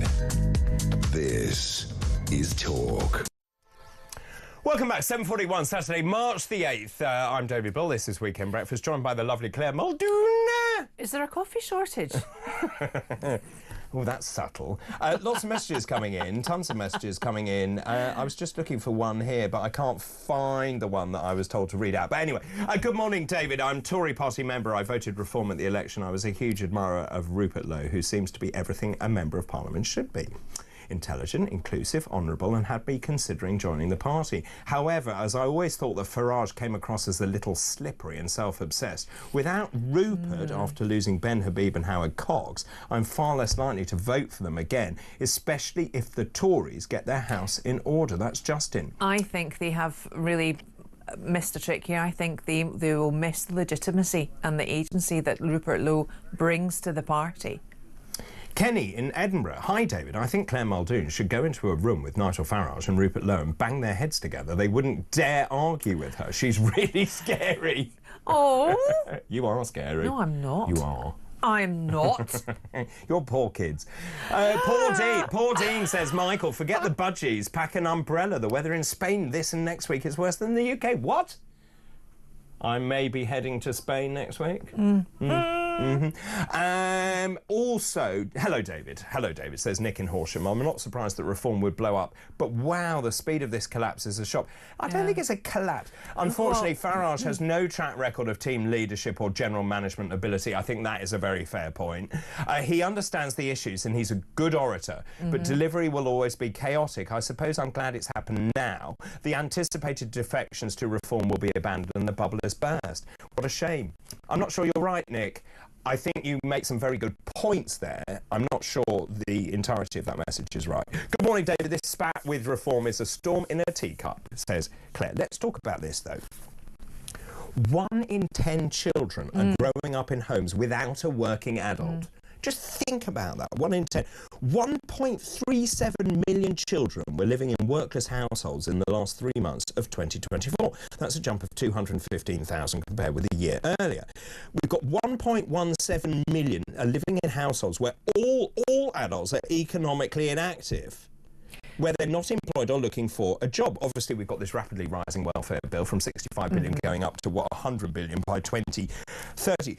The other thing that made my jaw drop open, 2 million people claiming sickness benefits for at least 5 years have had no requirement to work at all. Well, look, let's park that one for a minute, OK? And let's deal with the first issue on that.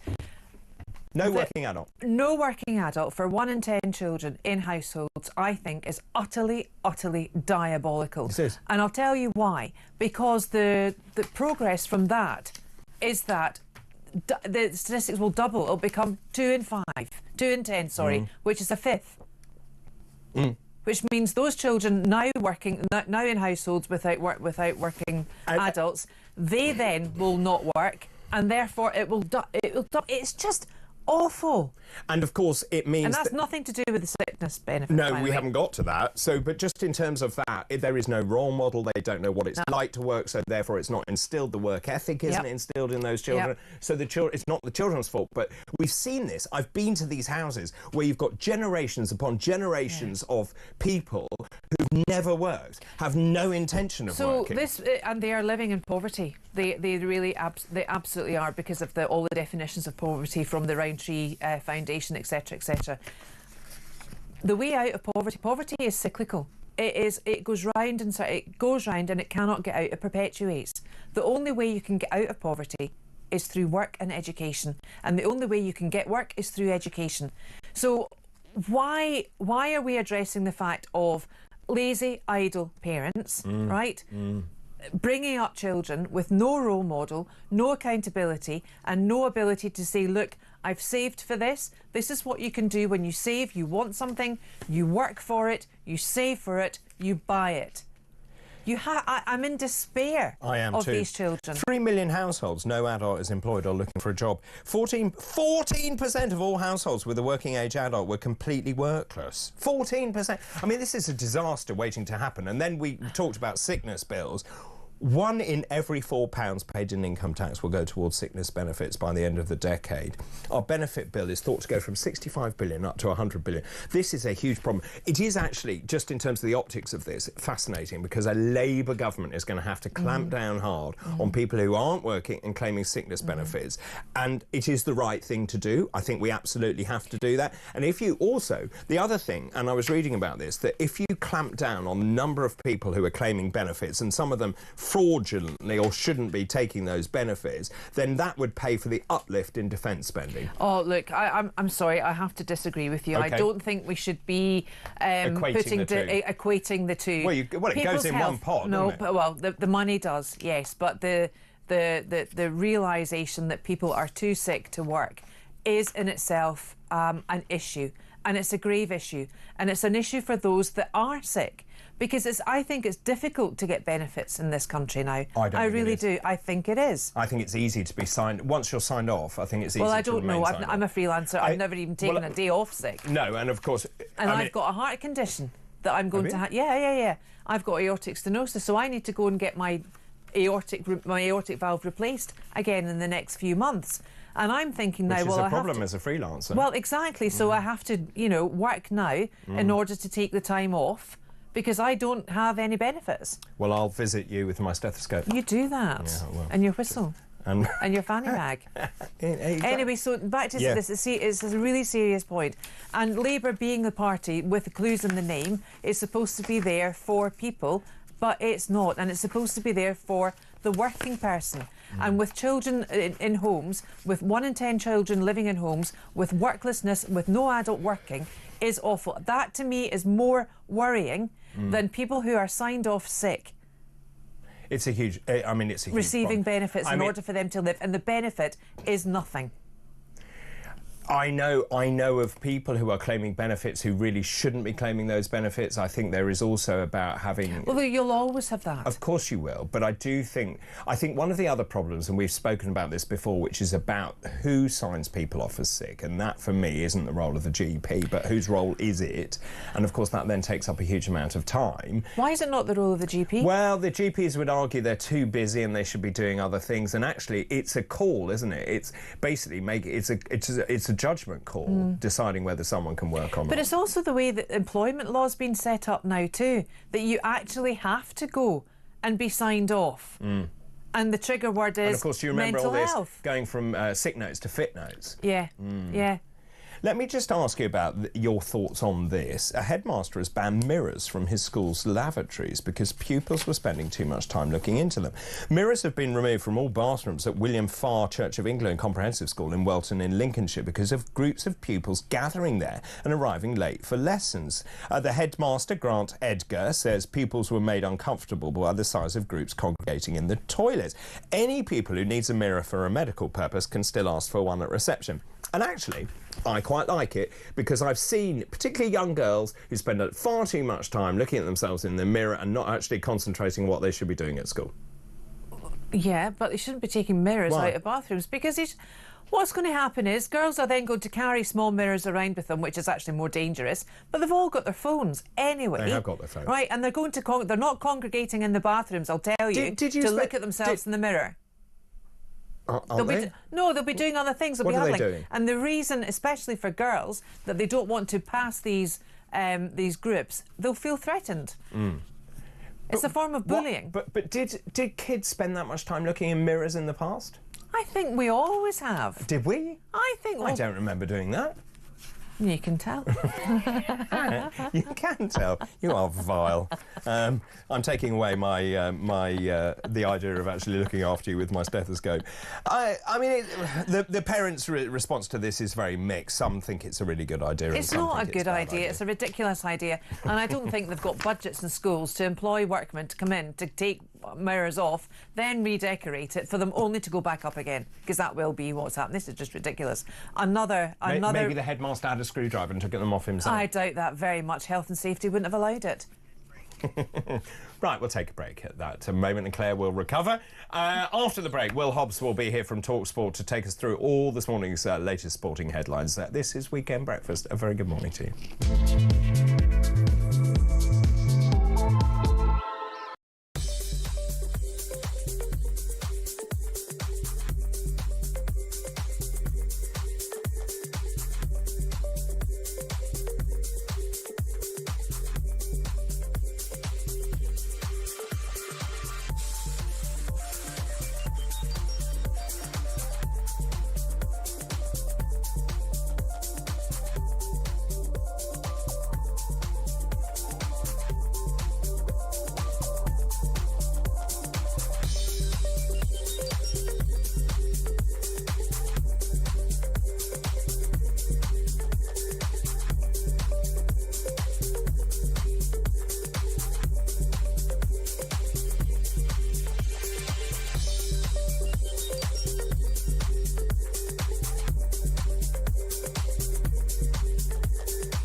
the idea that the business of business should be business, and inward we all have a responsibility to do all this ethical mumbo jumbo. But of course, the people who actually jump on this stuff are mad, far left, zealot ideologues, and this is the only way they've ever found, this ESG crap, to get their ideas that never actually work in the real world into the private sector. It's why so much of the time you see mad lefties working in universities and working in other public sector organisations. Their ideas don't and can't survive and normally in contact with the real world.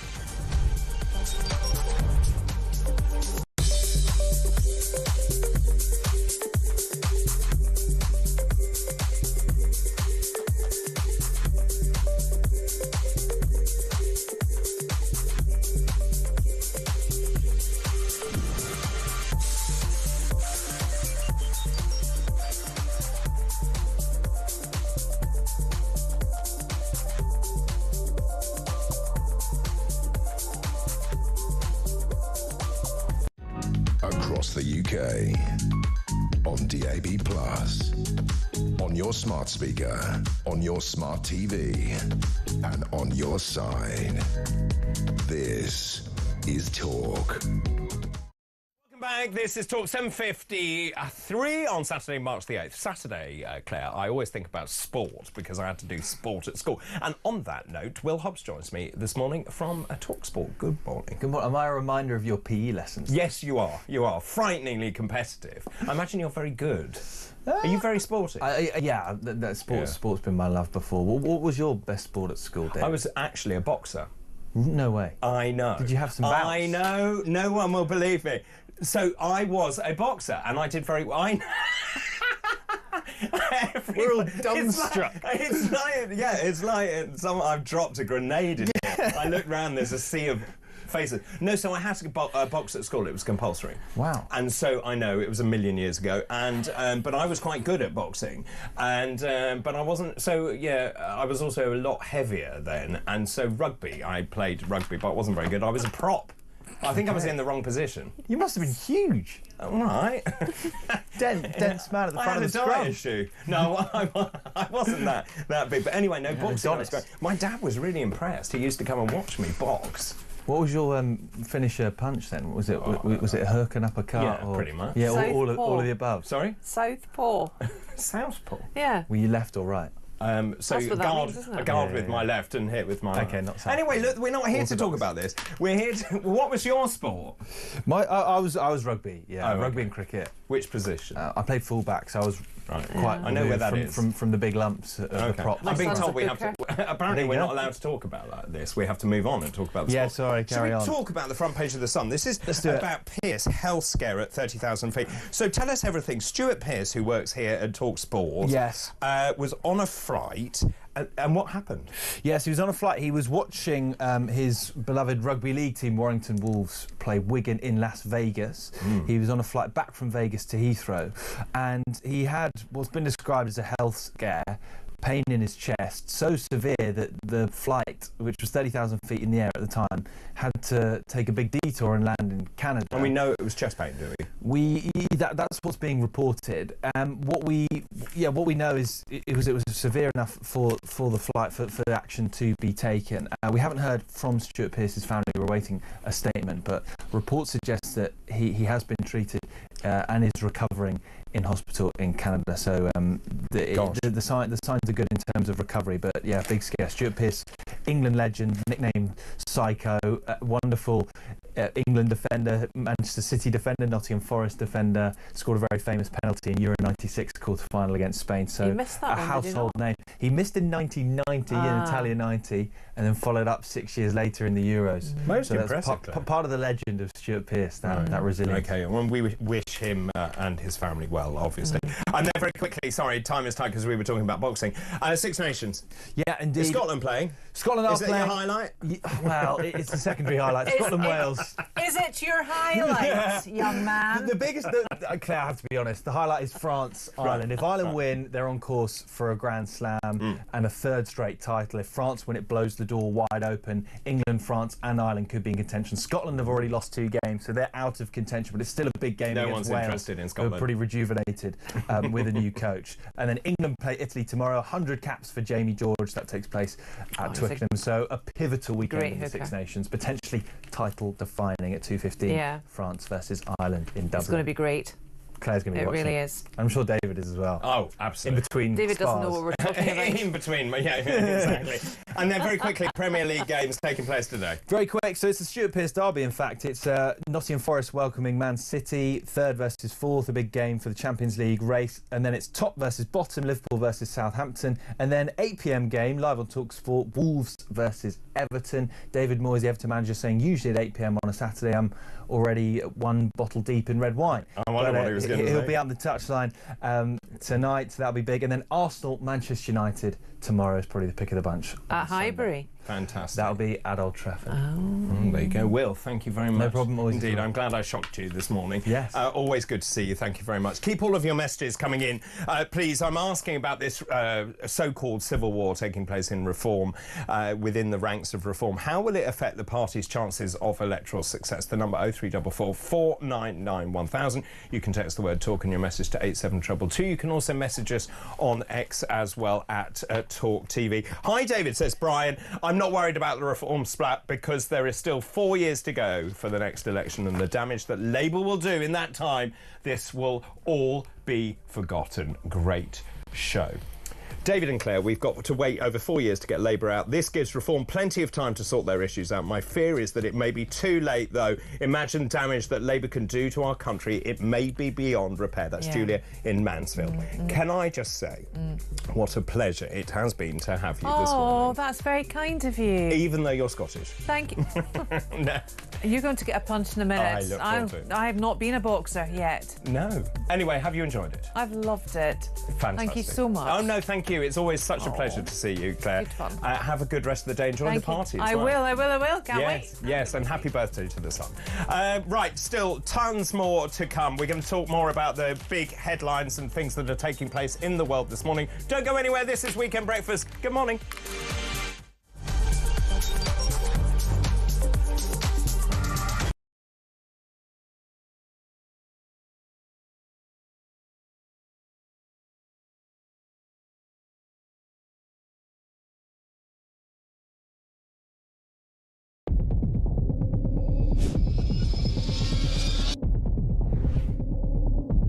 I spoke with His Majesty the King to request the dissolution of Parliament, and we will have a general election on the 4th of July. I have just returned from Buckingham Palace to form the next government of this great nation.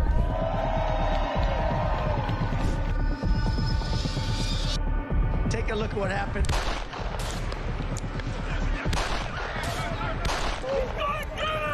I immediately knew it was very serious, that we were under attack.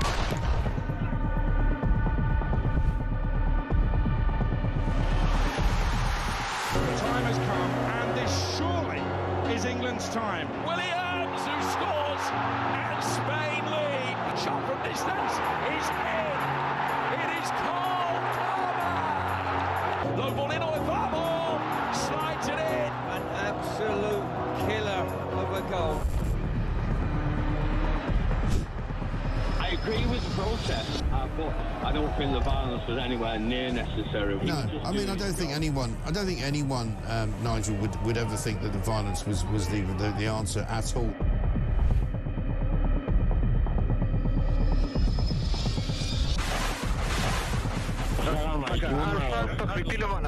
אזרחי ישראל, אנחנו במלחמה.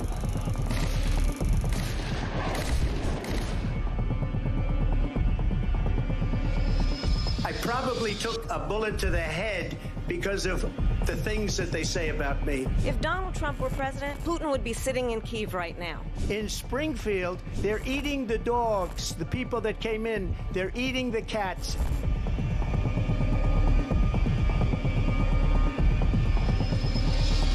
liberal left couldn't understand that this man could be anything other than the great newsreader, a man of integrity. Is it possible in any way, shape or form that Keir Starmer didn't know about these facts about the suspect in Southport? I find it extraordinary that he wouldn't know. It seems that the public has not been told the truth. No. There's nothing like an American election, I have to say. North Dakota has gone red, South Dakota's red, Texas is red. Many people have... Across the UK, on DAB+, on your smart speaker, on your smart TV, and on your side. This is Talk.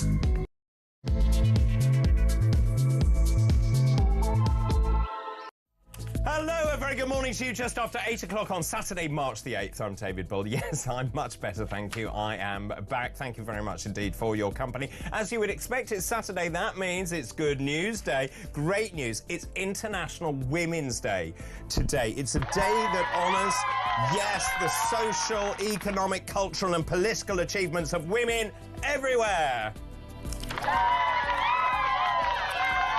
Also, it is International Fanny Pack Day. That is right. Yes, oh my gosh. It's a day to celebrate the 1980s accessory. It's an alternative to carrying a purse. It's been worn by men and women all over the world ever since. Really? Did you hear that? Oh, God. Also today, and I don't like this one very much, it's Be Nasty Day, a day that lets you... Phil Dave, you like that. It's a day that lets you part politeness. You can be more upfront and frank today. I don't actually think it's about being horrible to each other. It's being actually less of a people pleaser and also putting yourself first and saying, look, these are my needs. So putting your needs first instead. There's always one. Let's move on to this morning's fascinating facts. Today's fascinating facts.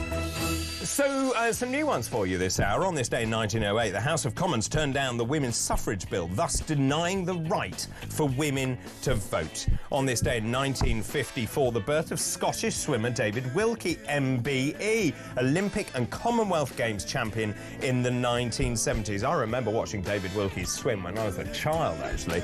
So there we are. He was the birth of David Wilkie, 1954. And then on this day in 1963, what a brilliant car this was. The first Ford Anglia. Do you remember those? The first Ford Anglia was produced at Halewood in Liverpool. We had a Ford Anglia and it was black. And that happened in 1963. And those are this hour's fascinating facts.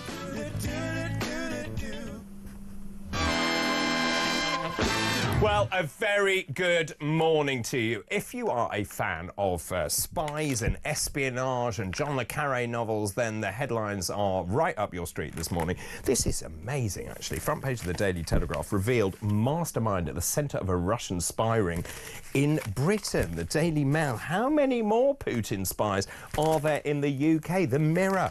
Honey trap spies face jail. That's the front page of the Mirror. Russian spies carried out Putin's dirty work in the UK. Really amazing stories. And just to talk you through this, a Russian agent behind a UK-based spy ring was able to flee Europe despite multiple warnings to the police and security services. This is Jan Marsalek, who was working for the Kremlin whilst running Wirecard, one of the world's biggest tech company, and he used the German firm to pay spies and mercenaries. It's amazing that the team, this is a year-long investigation. The members of the team, made up of Bulgarian nationals, have all in Rusev from a guest house. In Great Yarmouth, of all places, was the epicentre of this, and this was all being run by Marsalek. We've been talking about it all this morning, and we'll talk more about that in just a moment. Also, the front pages this morning, Putin is doing what anyone else would, says Donald Trump. And then also we've been talking about the civil war that has been reported in many newspapers, including the Daily Mail. I think this is pages 4 and 5 talking... Oh, here we are. Pages 4 and 5. Reform explodes into a civil war. This is the war between Rupert Lowe and Nigel Farage and Zia Youssef. I will ask for your comments on that, please, a little later on. If there is a civil war taking place amongst the members of Reform UK, remember 4 million votes, 5 MPs, How will that war then affect the party's chances of electoral success at the next election and indeed in the local elections? And they are absolutely crucial. I'll be very interested in your thoughts on all of that, please. Of course, I'm very close to this. 0344 499 1000. Those calls charged at the national rate. You can text the word talk in your message to 87222. You can message us on X as well, at talkTV. But now it's time for Transatlantic Talk. Transatlantic Talk with Caroline Faraday. Yeehaw, Caroline Faraday. Good day. Yeehaw! How are you? I'm hanging in there. I'm fine. Yeah, how are you? I'm all right, thank you very much. I mean, I wasn't here last week, as you know. I wasn't very well. That's an understatement. But the story about Ukraine and Trump and the goings-on and the mineral deal, and I was with you, I think I was with you, when Zelensky was pretty much humiliated out of the White House. A very fast-moving story indeed. There are so many questions I have for you about this. The tariffs that Trump was imposing on various countries like Canada and Mexico, then he wasn't, then there's stalling. Tell us the latest from your point of view. Yeah, well, it's interesting. So Trump sort of set out his whole plan, really. And, you know, it was like a Trump... You know, it's like the usual hits because he had like the State of the Union that they do at Congress, where he addresses the joint houses of Congress. People bring guests and there's a lot of standing up and sitting down and applauding. That's basically what happened. So he kind of went for his usual hits on that, which is how awful Joe Biden, his opponent from 2020, was. The border, migrants. A couple of things that did stand out was his claim that he restated on the Panama Canal, and then also, again, kind of restating that claim.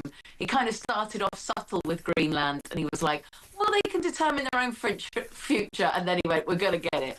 We're going to get it. Like, he was pretty serious. Where did the whole Greenland thing... Where did the whole Greenland thing come from in the first place? They've got minerals, David, same thing.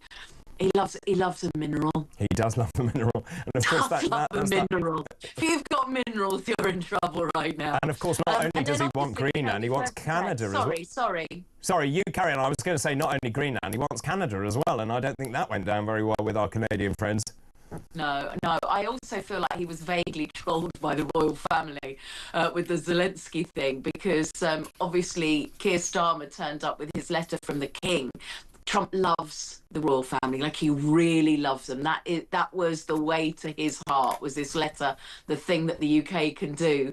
And then it all went down with Zelensky, and the first thing the royal family did was have Zelensky round. And then, you mentioned Canada, which is why I mentioned this, because then they had Trudeau round as well, and then put it on their social media. I was like, are they kind of trolling Donald Trump right now? Anyway, so he has now, the latest with Ukraine is really, as we've been talking about for the last couple of weeks, before you were even sick, that, you know, he wants this mineral deal out of Ukraine. Zelensky isn't there yet with that. And then there's a bit of pressure being put on from the US, because they've said, well, then we would like a different leader in Ukraine. And then he said he finds Putin easier to deal with than Zelensky. I mean, that is extraordinary. That's right. So this is according to Copy this morning. President Donald Trump says he's finding it more difficult, frankly, to deal with Ukraine than Russia in attempts to broker peace between the two nations. I mentioned this to you before. I don't know whether Donald Trump is being exceptionally smart or exceptionally stupid, or a mixture of the two, in the way that he is dealing with Russia. Now, what he says in public is one thing, and obviously he's getting Putin on side. There is also the balance of power between the United States and Russia and China, and many reporters are saying this is a way for him to leverage Russia away from China. But it seems to me that the great loser in all of this is Zelensky in Ukraine. Yeah, I would agree with that. Yes. If you kind of have followed Donald Trump long before he was the President of the United States, his relationship and his admiration of Putin goes back a long way. So that is kind of one aspect of this. The other thing I would say is that I think you can take Donald Trump at face value. I think that is the one thing that he does do, and then perhaps it's a I don't know what the right word is because it's midnight and my brain's not working, right? But, you know, there's a way that you try and look like, is this a deeper thing? And is he really trying to do the right thing? Because it's very hard to imagine that the leader of the free world is not doing the right thing, or that there is this big political shift. So you have to think in your head, well, is he doing this? And I do think with Donald Trump, what he has shown us is that you can take him at face value. He does say what he is thinking and put it all out there. And generally that's not because he's saying one thing and doing another. However, he does backtrack on things. I mean, he backtracked his comments on Zelensky. Did I say he was a dictator? I don't remember that. So he will backtrack like he backtracked on tariffs. But I mean, it would be easy to think that he's doing Putin's bidding when it comes to regime change, when it comes to redrawing the borders of Ukraine, when it comes to Russia having to make no concessions really in any sort of deal for a long-standing peace. And I think that Trump, perhaps in his private life before he was the president, probably he didn't, you know, he was in real estate in New York. You don't necessarily meet the most scrupulous, you know, yeah, the most scrupulous people. And I don't think he's come against anybody like Zelensky before, who, you know, isn't going to just be for sale, who did stay in Ukraine when he could have easily run away when it was, you know, he was offered the opportunity to run away when his country was invaded, and he's stayed there and he's fought for his country. And, you know, I don't think that is somebody that Donald Trump understands or has even really encountered before. I mean, I think from the point of Europe, there are people in this country and around Europe who are absolutely shocked by what Donald Trump has done. The very fact that he's cut off intelligence sharing with Ukraine, and the other fact that he's suspended all military aid to Ukraine as well, I think has shocked Europe generally. In many ways, what Trump has managed to do is to jolt Europe into action. We talked about the coalition of the willing, the European countries and other countries, including Canada, actually, coming together, 20 countries saying, actually, we will then form some sort of multinational force, but also increasing the amount of spend that European countries are going to commit of their GDP towards defence. In many ways, what Trump has done is extraordinarily clever. And I would also agree with him. Why should the United States underwrite the security of Europe? Well, I think that it is a huge shift to start to contemplate the idea that America isn't one of our strongest and closest allies. Agreed. With shared interests and shared intelligence, and that the outcome of not sharing intelligence will be that people die, and that seems to me to be a petty and dangerous move from the United States, and it's one designed to force Zelensky's hand and put him at a disadvantage. Why you would want to put your ally at a disadvantage is a mystery, but there does seem to be this huge shift, and kind of there's a lot of attacking allies going on. There's a lot of, I don't know, this kind of bro talk of attacking allies. I've told you this story before, but back in 2018, when Donald Trump 1.0 was the president, that's when I became a citizen in the United States, and I went for my interview. And I'll never forget this, and this is really relevant, because the person who interviewed me for my citizenship said, if there was a war between England and the US, which side would you fight for? Now, that is that's a question designed to make me answer the United States, obviously, right? And I said, obviously, you would like me to say the United States. I said, but I would say, as one of your oldest, most loyal allies, I would hope that situation would never arise. And even in 2018, that immigration official said, in the current climate, you can't be too sure. It's fascinating. There's some insight, there's some foresight for you. In many ways, Trump has reverted to type, hasn't he? It's America first. This is all about a minimal agreement. It's forcing Zelensky's hand. I think you're right. I think it's actually barbaric what he's done, and turning off the military intelligence. I'm going to be talking to Colonel Simon Diggins later about what that means. But the idea that our closest ally would do that, to turn off military intelligence to Ukraine, and now, according to some of the civilian imagery, that's also been turned off. So Ukraine is fighting blind. That seems abhorrent, and I think you're right. People will die as a result. Yeah, I mean, you say that Europe is surprised. They shouldn't have been surprised. They should know what sort of man he was. I think they were very surprised. Well, I'm pretty sure we had a conversation before the election. I was like, the losers in this will be Ukraine. Yeah. It didn't take a lot of foresight, I don't think. I'm not. I haven't got a crystal ball over here. I'm just paying attention. How is this playing within the United States? Because obviously, as I keep saying, it's a deeply polarised country between the Democratic bi-coastal states, and then you've got the Republican centre ground.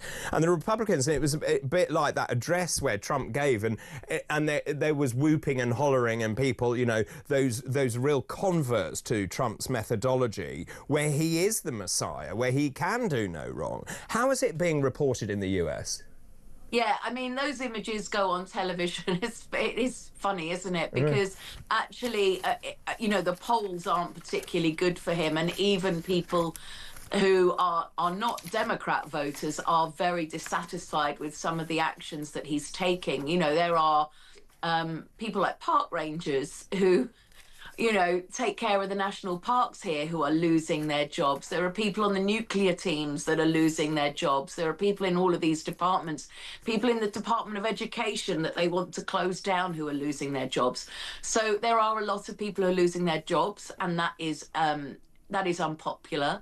He isn't, you know, gaining this great popularity that you would think. You know, there's his decisions over releasing people who staged an insurrection at the Capitol on January the 6th. That is a very unpopular decision per the polls. You know, most people think that they should have remained where they were. So, you know, there does seem to be a bit of a wake-up call amongst some of the people who did vote for Donald Trump in the last election. But equally, yeah, you know, look, for some reason, here they are. These people like to be close to power. They see him as a powerful man, and they'll kiss the ring.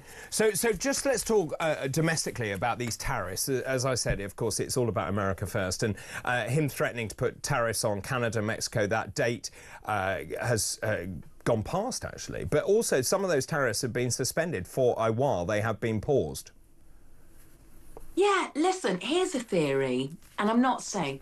But if you can't predict the stock market, right, unless you're the President of the United States, you know you're going to put a tariff on, the stock market will plunge, your billionaire friends can buy their stocks, and then you remove those tariffs and you can make them a little bit wealthier. Just putting it out there. You would be implying insider trading then? Well, far be it from me to... Which would be an illegal offence. But you know, if you have that power, it's not unthinkable to be like, why do these keep? You've got to ask the question. Oh, this is not just somebody being disorganized and saying we're going to do tariffs. We're not going to do tariffs. Like there's a reason for it. What is the reason? And that is a theory that has been floated as a reason. Interesting. I mean, it's very frightening when China says if war is what the US wants, it will be a tariff war, a trade war, any other type of war. We are ready to fight until the end. Talk about unstable world. Yeah. I mean, starting trade wars with China and then starting trade wars with some of your allies. It really is moving at kind of breakneck pace with all this change. And you do get sort of whiplash trying to keep up with it and process, you know, what's going on, what is this change, who's friends with who now, who isn't. It is a huge change. It really is. Let's talk about something that is apolitical. Gene Hackman. So Gene Hackman, the latest on this, as we know, Gene Hackman and his wife both died of natural causes, according to the report, but days apart. What do we know? Oh, it's so sad. It's just no end for anyone, you know, just no dignity in it whatsoever. Of course, Gene Hackman and his wife were both discovered dead at his property in New Mexico. A lot of mystery around what had happened, because clearly when their bodies were discovered, they'd been dead for some time. So the coroner has done their investigations, and what they've decided is that his wife, who was found in the bathroom, that she died of an incredibly rare disease that you can catch from rats, that presents like flu-like symptoms, and that she would have passed away. And sadly, Gene Hackman, they think his dementia was so bad, he probably didn't even realise that she had passed away. And they think for about a week that he was sort of stumbling around the house. His stomach was empty for sure, per the coroner. And then he was found, he had heart disease and he also had dementia. And so he was found dead in like the kind of mudroom, you know, like the kind of in and out entryway. So a very, very tragic end to someone who led such an interesting and wonderful life and brought people so much joy. And it's just really, really sad. But yeah, some answers on there, but really extraordinary. Yeah, apparently they both died essentially of natural causes. You think someone like that, you know, that they would have people coming in and visiting, but they led this very reclusive life in New Mexico. Yeah, really sad, really sad. Caroline, always a pleasure to see you. Thank you so much. I hope you get some nice sleep. Caroline Faraday, and that was this morning's Transatlantic Talk. Transatlantic Talk with Caroline Faraday. There you are, Transatlantic Talk with Caroline Faraday over in LA. After the break, and it is time for a break, we'll take some of your calls. We also have our head-to-head panel. I'm asking this morning about Reform's civil war, what seems to be unfolding as a civil war if you read pages 4 and 5 of the Daily Mail. How will that affect the chances for Reform UK, their chances of electoral success? Let me know your thoughts, please. 0344 499 1000. Those calls charged at the national rate. Don't go anywhere. This is Weekend Breakfast.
She could have turned that into something like the entire world was actually wanting to expect Meghan to do the right thing and pull her head out of her, you know what, and make amends. And at least with her father, you know, this would have been a great opportunity, a special guest on the season premiere, and she can sit there and make her dad one of those rainbow fruit hats or whatever the things. I mean, it looked like a clown's hat, but, you know, Dad would have enjoyed that.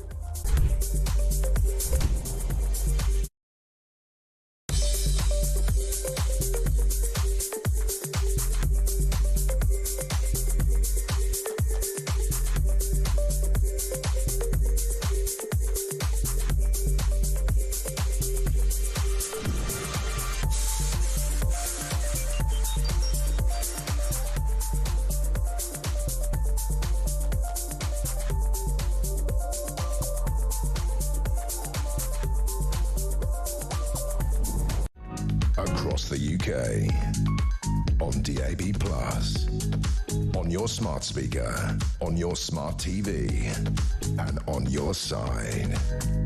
This is Talk.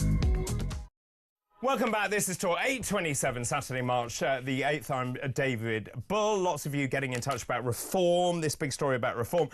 David, I think they'll sort it out. Maybe Zia shouldn't have been made chairman when he was a donor. We lost Ben Habib to through all of this. Keep all those messages coming in.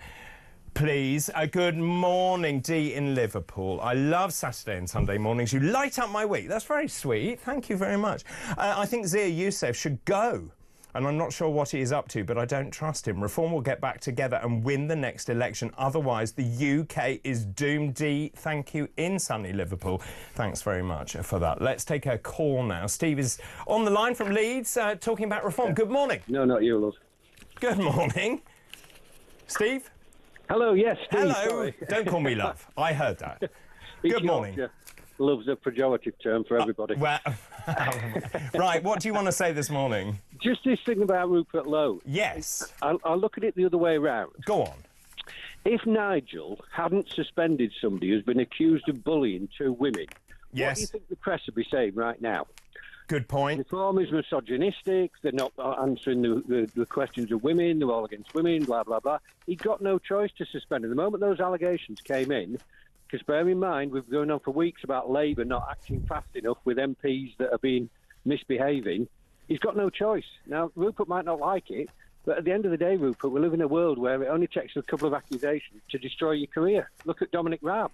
So that's very interesting. So you're saying that well, whether it was Nigel or Zia or whatever, but he lost the whip, and it looks like, from what I'm reading, that it was Zia and Lee Anderson that acted in tandem, so certainly distancing from Nigel himself. But you're saying he had no choice but to do that.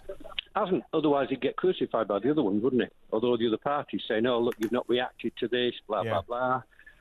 So I understand Rupert's fighting back and saying, look, there's nothing to see here. It's not about that. It's about something else. Well, obviously he's going to say that, isn't he? He's going to make it happen. He's being persecuted because at the end of the day, he's got these questions to answer now. Can I just ask you, what is your thinking about the chronology of this? Was an investigation underway already, at which point Rupert then spoke out? Or did Rupert speak out and then these allegations then followed? I think you'll probably find the allegations went in some time ago, and it's one of those situations where is it going to become public, in which case Nigel's got no choice but to act. So 4 million the votes. allegations probably came in a few weeks ago, but now they've had to physically do something. It's going to come out that he's doing this investigation. So what you do is Rupert Lowe, you jump in first and go, oh, no, it's nothing to do with that, nothing to see here. It's all about them not liking me. So can I just ask you, what does it do to Reform UK's electoral chances? So Reform's still currently polling second, which is quite a meteoric rise for any party. Well, at the end of the day, any political party, as it grows, is going to get some MPs that don't suit. You know, you've had 2 Labour MPs had to resign just lately. Now, the fact we've only got 4 MPs makes it a massive issue. But actually, in the big scheme of things, if we end up in power with 300 MPs, there'll still be some of them that get kicked out. True. It doesn't change the philosophy of the party to me. The party's philosophy is based on what it's telling people it's going to do. That hasn't changed. Rupert Lowe hasn't said, "Oh, you know, I disagree with the principles of the party, and that's why they're having to go at me." So really, it makes no difference to me. People will change within the party. I'd like Ben Habib to be in it, but he isn't. But that doesn't change reform from being reform. Steve, really good to talk to you. Thanks very much. Steve in Leeds there, talking about reform. It's now time for Head to Head. Head News ahead. Well, joining me this morning, Jack Barwell, Conservative campaign manager, and joining him, Jim Dale, meteorologist and author. Good morning to the two of you. Good morning, David. How are you both? Very good, thank you. Good. Should we start with reform, because it is a massive story. I've just been saying this morning.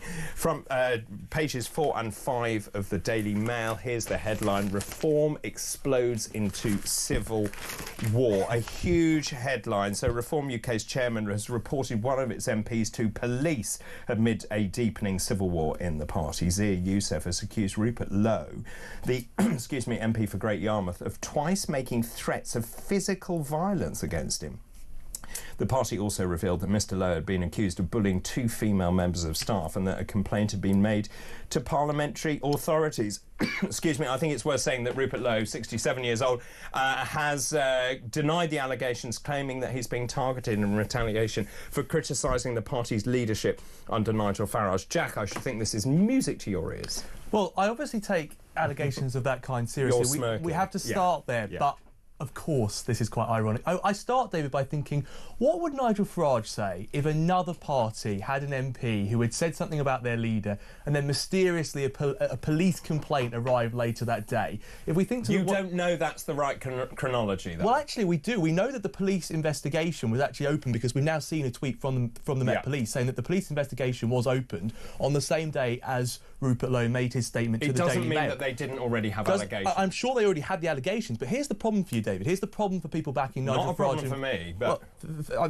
for people in Reform that want to support Nigel Farage. I mean, the problem that's on the table. Either Reform have sat on these allegations, which they're now claiming are really serious, and they've waited until Rupert Lowe has said something to do something about it, or the allegations are fictitious and they are just being launched to end Rupert Lowe's career as part of Reform. Either way, Nigel Farage has a serious problem on his hands, and I'd like to know from Nigel which of the two it is. Well, I don't disagree. Nigel has a huge problem on his hands. He has. It's called rats in a sack fighting each other, and that's exactly what's going on. The tornado has arrived. To be honest with you... I like your meteorology. Yeah, I've got to throw a little bit of this in on this lovely spring day, haven't we? Yeah. So look... in a way, this was inevitable. You've got a relatively young party, and if you look at history, look at history in terms of parties that come in and challenge the 3 main parties, you might say, the 3 that have existed since forever. Their lifespan is short. And normally, when you go through that, you get your popularity as Reform have got it, but they're seeming to be more of a protest party than anything else. They? I think so. If you certainly in terms of the climate, for one. Other parts of it, there's so many aspects in terms of when you say they stand up and they protest or they go against something, but there's nothing on the other side. You don't see them saying, and this is what we would do and this is how we would do it, that's got genuine reality behind it. Well, and I think it's inevitable. I'm going to prod you by saying they've said they will get rid of the folly of net zero. They've also made a very constructive health plan, by the way, which I wrote, so therefore it is constructive. What are they replacing net zero with? Are they, a slow transition. A slow transition away. So allowing. Well, anyway, I don't want to get caught up in policy, but I do think it is a serious threat to Reform. Oh, it's a hugely serious threat to Reform. Look, I have a tremendous amount of sympathy for Reform members. We know from the membership tracker debate that we had when I was last on your show that Reform have had a meteoric rise of their members, and I congratulate them for that. Anybody that can get people into their parties over 200,000? Yeah. But if you're a member of that party, what are you meant to do about this current situation? You may have joined because you like Rupert Lowe. You have no voting rights in that party. Yeah. That limited business that Nigel Farage runs called Reform, you have no voting rights in that party. Well, I don't think that's entirely true. I think that is all changing at the moment with the construction of the Constitution. And how far are we on that change? We keep being told it's going to be changed. When is it going to happen, David? Have we got a date? Well, I don't know the answer to that. We don't, do we? So we need a bit of transparency from the supposedly straight-talking Nigel Farage. Can members have a say in this debacle? Because at the moment, all I see is their membership money is being spent on this liberal lawyer that's now investigating Rupert Lowe, and that doesn't seem very straight-talking Conservative to me. But what about the point that Paula made, which is if there are allegations against Rupert Lowe, and they are from a parliamentary office in London, also from a constituency office, then the party has no option but to investigate. They absolutely should, and I'd love to find out, and whether there's any FOI requests or anything we can do to find this out. When did they find out about that allegation? Did they sit on it until Rupert Lowe did his Daily Mail interview? I think it has got to be investigated, but we cannot ignore the glazing hypocrisy here that this is happening just after Rupert Lowe made his statement to the Daily Mail. Is that hypocrisy, or is it just the fact is that actually this has been made public? We don't know the timing. We don't know the chronology. We know so when you're grasping at straws. We know when it went to the police. So we don't know when Reform had it, but we know when they chose to make it a police matter. I'd like some more transparency. What we do know is that Rupert Lowe and Ben Habib before him, they saw something wrong. They saw something that was not right within this party, the democracy, for one. And, you know, remember, they were integral to this party, and they've fallen out. And we're talking about 2 out of, you know, a half a dozen people that are in charge of this, including the chairman. So it's quite a high number. There is something that is rotten within Reform UK beyond their own policies. And it's got to be a personal thing. I see that Rupert Lowe's latest tweet is to say, Nigel Farage, let's have a dinner and sort this out somewhere. To be honest with you, when the police get involved, I think it's gone beyond that. And really, without getting into the police side of things, we won't and we can't. It just. It's all personal. It's all sort of... I mean, look, I obviously know more than most people about the workings of this party and the dynamics between the people that are involved and the proponents of this. Isn't the disappointment, I think, for the people who back Reform is that this is being carried out in the public eye, and this should have been carried out behind closed doors, and whatever transpired should have been sorted out. Yeah, and there's the bitterness that is not contained.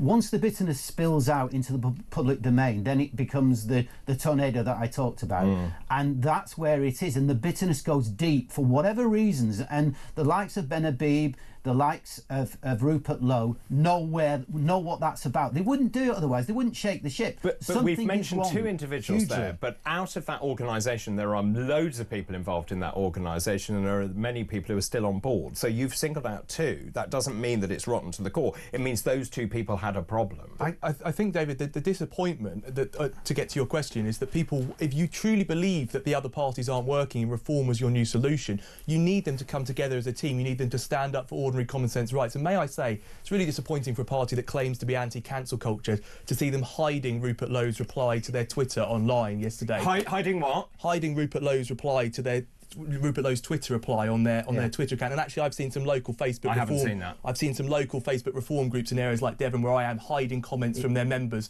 trying to call this out. People should be allowed to voice their opinion if you're a democratic party. I love the way that you're so sanctimonious now, because it's not levelled at the Conservative Party. Reform are not a democratic party. Look, no, it is a completely...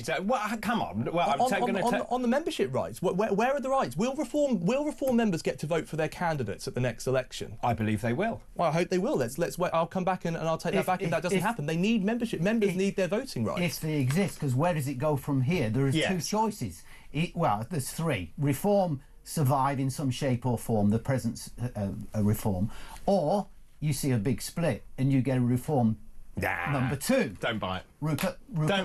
I'll buy that. Tweets. Many people saying we'll back him rather than Farage, or it disintegrates completely as per the SDB of previous years. One of those 3 is going to come to fruition. I think the members are quite split between Farage. All right. Yeah. We've got to pause. I've got to go to a break. Don't go anywhere. Jack and Jim will be here after this break for more head-to-head. And keep all your messages coming in about Reform, please. Thanks very much. This is Weekend Breakfast.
across the UK.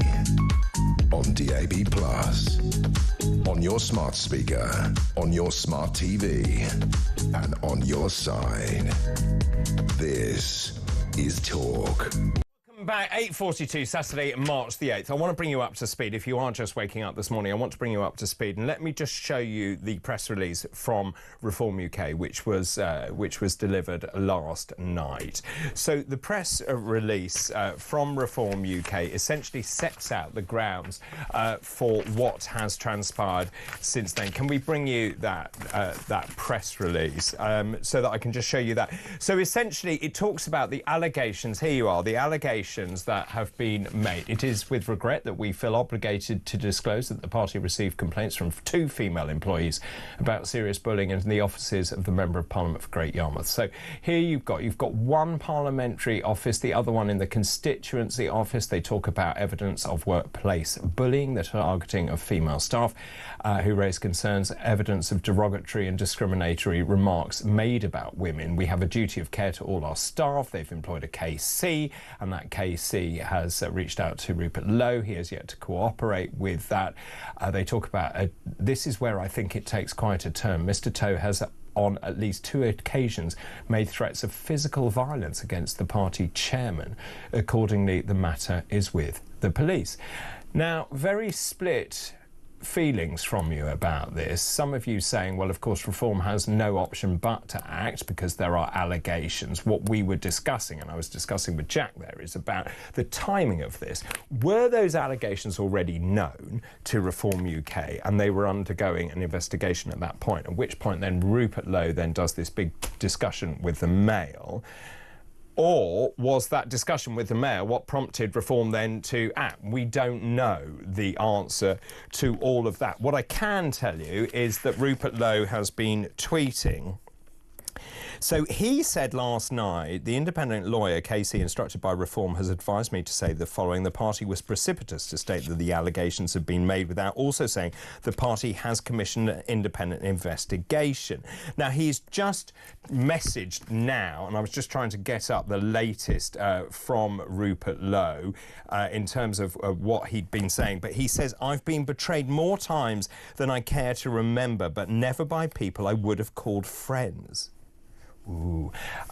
It is not a very pleasant feeling, to be entirely honest. Here's another one. Let me be clear, I do not care. I will say what I believe is right, he talks about. I've torn out what remaining hair I have over the last few months, as you can see. He talks about an invitation extended to Nigel Farage in multiple times over many months. Let's have dinner. I think it's got past all of that. This is the latest one, as you can see. Oh, he's gone on here. But essentially, I've been betrayed more times than I care to remember, but never by people I would have called friends. It's not a very pleasant feeling, to be entirely honest. Business, football, politics, dirty games, all of them. David, Rupert has spoken about a load of issues where he and I would completely agree on the stark numbers of migrants coming to this country, on the grooming gangs issue up in the north of this country, on I saw a great tweet from him the other day on young boys and how they're struggling to exist in this society. Yeah. No role models, no opportunities to experiment in life. I would say to Rupert, I think he is a good principled man. Now, there is an investigation and we must find out whether what is being alleged has happened. Isn't he throwing supporters under the bus? I don't think he is. I think he's been thrown under the bus and his supporters have been thrown under the bus. But if there are allegations, if they are true? If there are allegations, let's investigate them. Why did it need to go public at the moment that it did? It's because Rupert made it public. It's very coincidental. No, he didn't. He didn't make it public. Reform were the ones that withdrew the whip and they made it public that the police have been involved. But they withdrew the whip. Before Rupert put out any of those tweets. This is. I go back to that rats in the sack because that's about where we are. Very much you cannot get to the bottom of what's going on because a lot of it is at a personal basis. Now, one of the words that has been bandied around over the last 24 hours is the Messiah word, as in... Well, this is because Rupert used it, didn't he? Yeah, he did. He said we have to change from being a protest party led by the Messiah into being a properly structured party with a front bench, and I agree with that. There's been a lot of talk about the structure of a party, but, you know... But Nigel Farage puts himself up as the Messiah. That's how he portrays himself on stage and other places. No political party in this country, and I stress in this country because it's obviously happened in America, will ever survive with that. And even if they did, it doesn't last long. I don't think so. Boris Johnson is probably an example of that. So I've been at these rallies. There is an enormous rally coming up at the end of the month as well, right?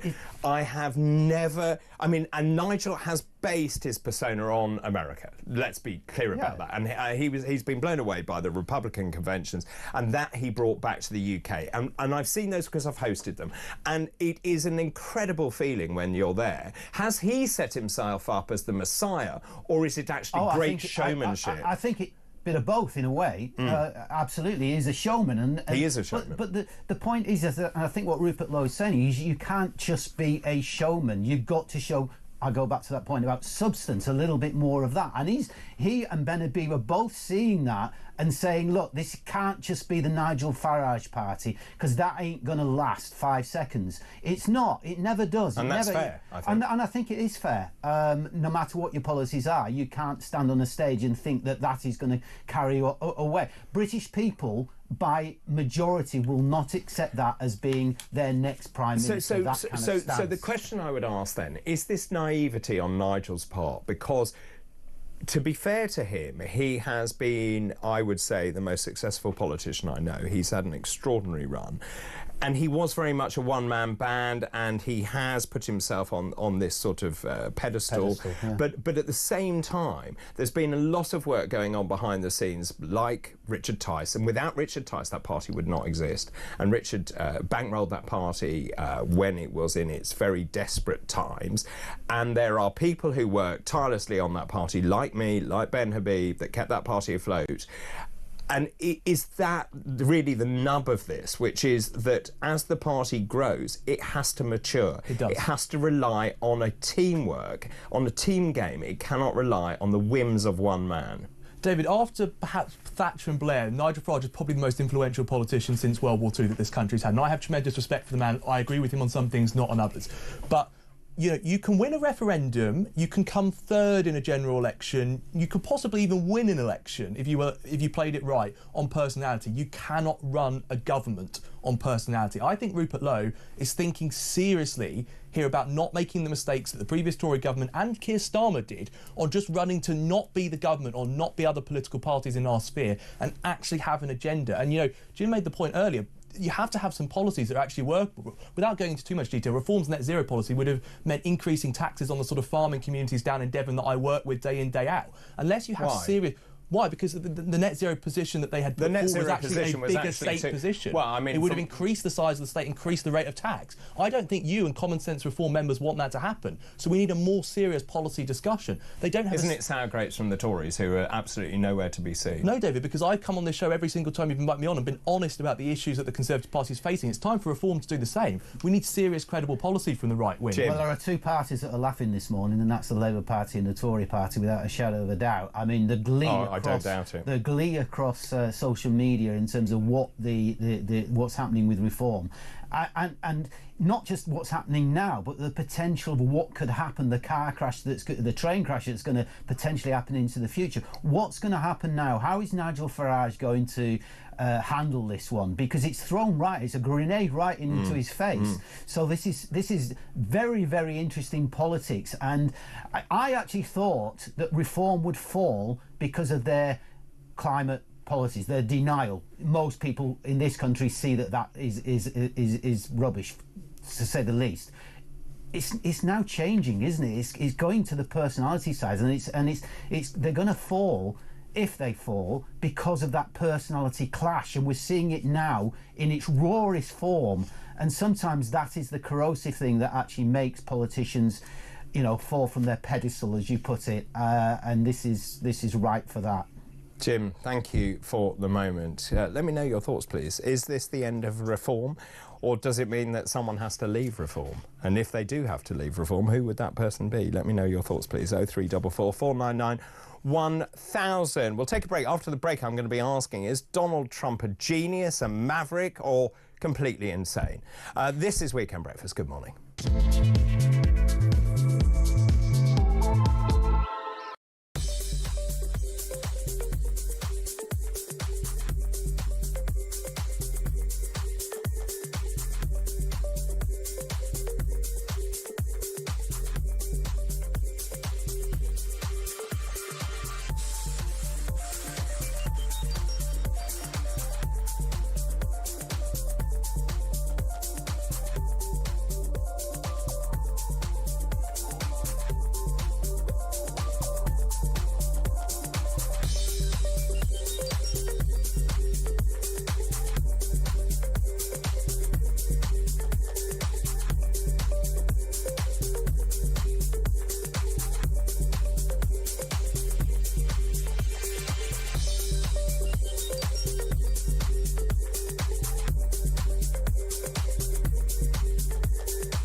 It is, and it's time for employers to get with the programme about this. We've had a series of court cases. NHS Fife versus Peggy is going on right now, in which tens of thousands of pounds of taxpayer money is being used to defend these insane cases where employers try to compel the speech of their employees.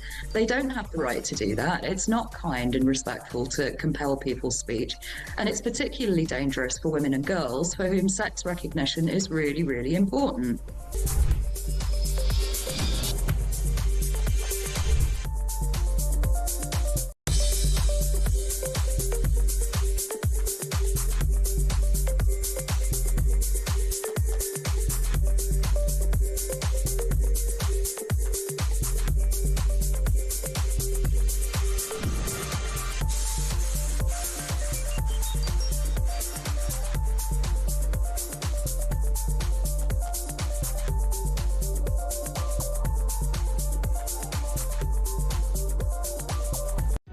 Across the UK, on DAB+, on your smart speaker, on your smart TV, and on your side.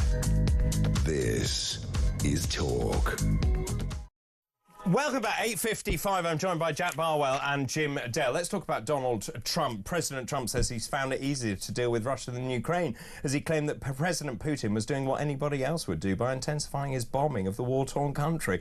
It's extraordinary, this. I can't get my head around Donald Trump at all. Either he is a genius and he understands this and he's trying to prize Russia away from China and there's going to be this kind of new axis, but at the same time sacrificing Ukraine, or is it that he signs the mineral deal, gets American boots on the ground, therefore by inference, he therefore will underwrite the safety of Ukraine. I don't know what's going on anymore. Yeah, it's very difficult, isn't it? It is. And even if you look at his economic policies, which I was looking at yesterday, the tariffs and, he's swinging Mexico around. and Well, it's like from day to day. You listen to the financial people on CNBC and Bloomberg and what have you, they just don't know what's going on.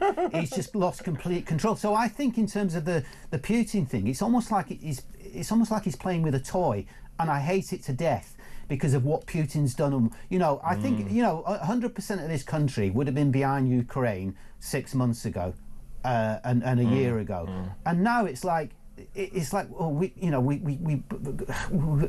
might support a little bit of Putin and what he's doing. We want peace. Of course, everybody wants peace, but it's not at the whim of somebody, a person like Putin, who's done it several times before, who's invaded and left that country in an absolute state and continues the war. So you don't side with that kind of person in any shape or form. And it's, to me, it just emboldens Putin, because all you're saying is essentially there are no repercussions for what you've done. You've invaded a sovereign country. You can keep part of it. By the way, we'll have a mineral deal, and Zelensky can disappear from office. I often find myself thinking, what would one of the great Republican presidents, Ronald Reagan, think about this? Yeah, if he what was would he alive? think? Ronald Reagan was the man who put the forks in the ground and said, we're going to tear down the Berlin Wall, we're going to defend Europe, we're going to create a liberal international order that should survive for generations. And Trump just does not seem interested in that at all. I have very little time for Trump's position on Vladimir Putin and Ukraine. I think what he's doing is willing to sell Ukraine out because he believes in some sort of political chess game that is willing to put the lives of Ukrainians on hold. And the way he treated Zelensky, for me, was a disgrace. I think, but then also I would counter that by saying Zelensky also tried to play him in front of the cameras. I think Zelensky tried to play his game because he was put on the back foot and was surprised by how Trump treated him. What I say to people about Donald Trump is you've got to remember, you're always going to like some things about Trump, you're going to hate others. Nobody is completely black or white. There are things that Trump does on DEI and you're calling out how politics work. And we've seen this week with the two-tier sentencing in the UK. You need somebody that's willing to call things out in politics today on the right. But then there are also many things he does that I think are completely unacceptable, and he is just going to be unpredictable for the next 3.5 years. He's completely unpredictable. Yeah, that is a real problem. There's no plan. It's kind of scattergun. Or is there a plan in his head? Or does he make it up? I don't think he does. I think he makes it up as he's going along. And we've seen that with the tariffs, without a shadow of a doubt. And I don't think you can be in government and have that attitude going forward, because it basically just means nobody knows what is happening the next day. But in many ways he's won, because he is right. He said, why should we underwrite the security of Europe? He has forced Europe into action. The coalition of the willing. And actually, in many ways, that's very, very clever. And I was saying that Italy, I've got to go to a break, 1.5% of GDP. Now, suddenly the European countries are stepping up. So Trump has won. He has won, but his voters may lose out if the unpredictability hurts the US markets. And it is doing, hugely. Gentlemen, thank you very much indeed for joining me this morning. That was this morning's Head to Head. Head to Head. Let me know your thoughts, please. That was Head to Head with Jack Barwell and Jim Dale this morning. Let me know your thoughts. The big story this morning, domestic story, of course, is Reform UK and the Civil War. Now we've got Rupert Lowe saying to Nigel Farage, let's bury the hatchet by having dinner. Shouldn't this have been done behind closed doors? Let me know your thoughts on all of the above.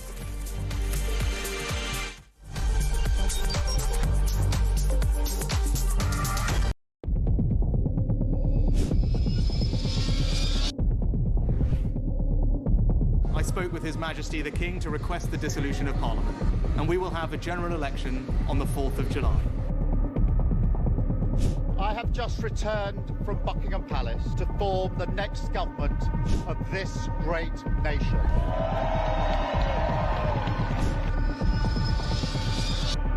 Take a look at what happened.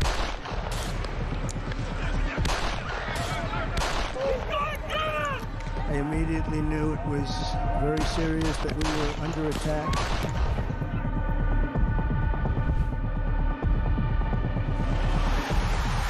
The time has come, and this surely is England's time. Williams, who scores, and Spain lead. Shot from distance is in. It is Cole Palmer. Low ball in or far ball. Slides it in. An absolute killer of a goal. I agree with the protest, but I don't think the violence was anywhere near necessary. No, I mean, I don't think anyone, Nigel, would ever think that the violence was the answer at all.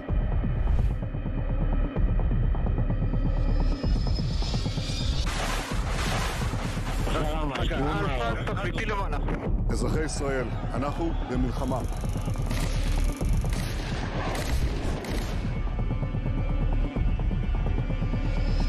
I probably took a bullet to the head because of the things that they say about me. If Donald Trump were president, Putin would be sitting in Kyiv right now. In Springfield, they're eating the dogs. The people that came in, they're eating the cats.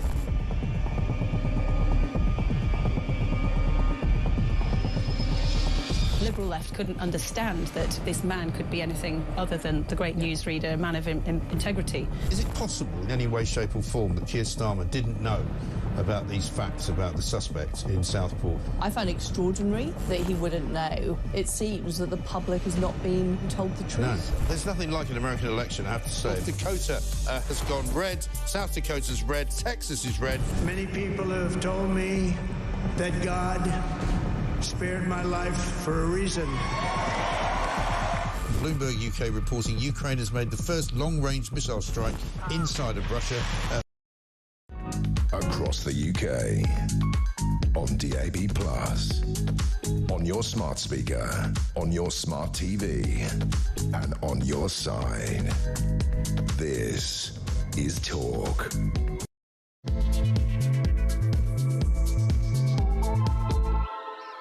A very good morning to you, just after 9 o'clock on Saturday, March the 8th. I'm David Bull, and this is Weekend Breakfast. Yes, don't fear, I am back, replete, recovered. Anyway, great news for you this morning. It's International Women's Day today. That's right, it's a day that honours the social, economic, cultural and political achievements of women everywhere. Also today, it's International Fanny Pack Day. That's right. Gosh. Yeah, Fanny Pack Day to celebrate the 1980s accessory. It's an alternative to carrying a purse. It's been worn by men and women all over the world ever since, and Phil Dave loves his. Did you hear that? Yeah.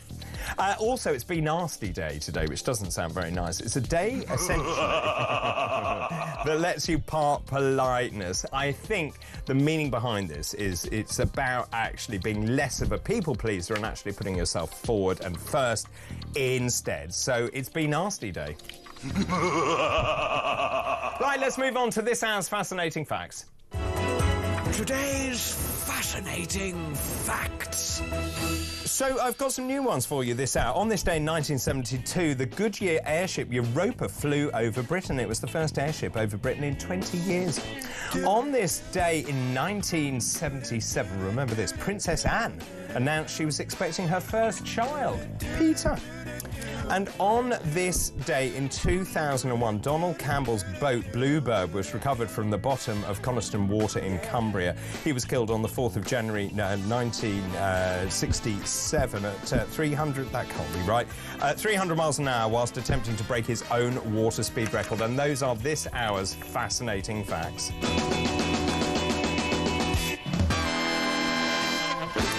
Well, lots of messages coming in. We're talking about this hour. Reform explodes into a civil war. Now the MP who criticised Farage is accused of bullying female staff and reported to police. Now, let me just take you through this bit by bit if you are just waking up.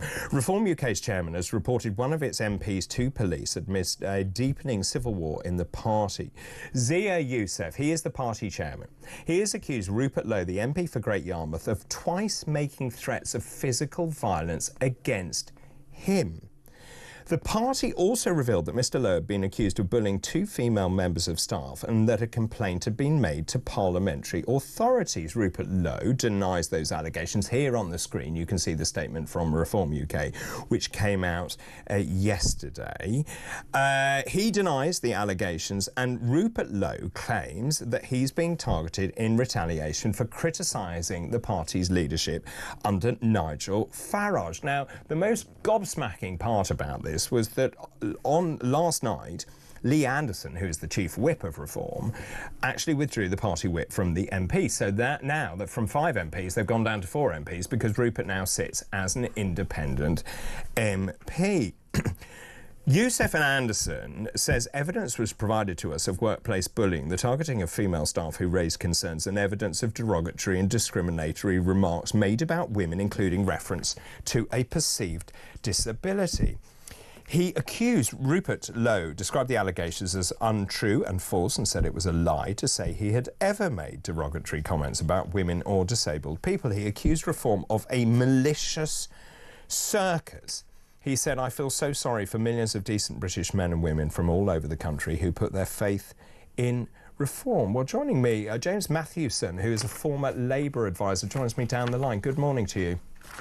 Good morning. Music to your ears, I imagine. Not quite. I mean, it's a problem, really, because it highlights, I think, the situation that we've found ourselves in with Reform UK, which is that there is this big political movement, and there is support for them, obviously, and lots of normal, ordinary British people have put their support in them and looked for their views to be represented by Reform UK. I understand that, and I understand the challenges that, you know, the other main political parties have had in trying to win back those votes and win back that support. However, at the same time, Reform UK, headed by Nigel Farage, has shown itself to be no different to its other iterations that have come before it, with these issues of these people who are attracted towards this sort of politics. And I've got to say, What do you mean by that? What do you mean by that? Well, I've debated against Rupert Lowe several times. I've met with him. I've talked against him. I've been on shows with him like this, and we've, you know, I've clashed with him a few times. I've got to say, I've rarely met somebody so vile, and somebody with so many vile views. On X, if you look on his profile, can you corroborate that? What do you mean by I've never met anyone so vile? The way that he does his politics, the way that he goes about, the way that he handles himself, there's a way of doing things, and there's a way of being pragmatic and talking to people.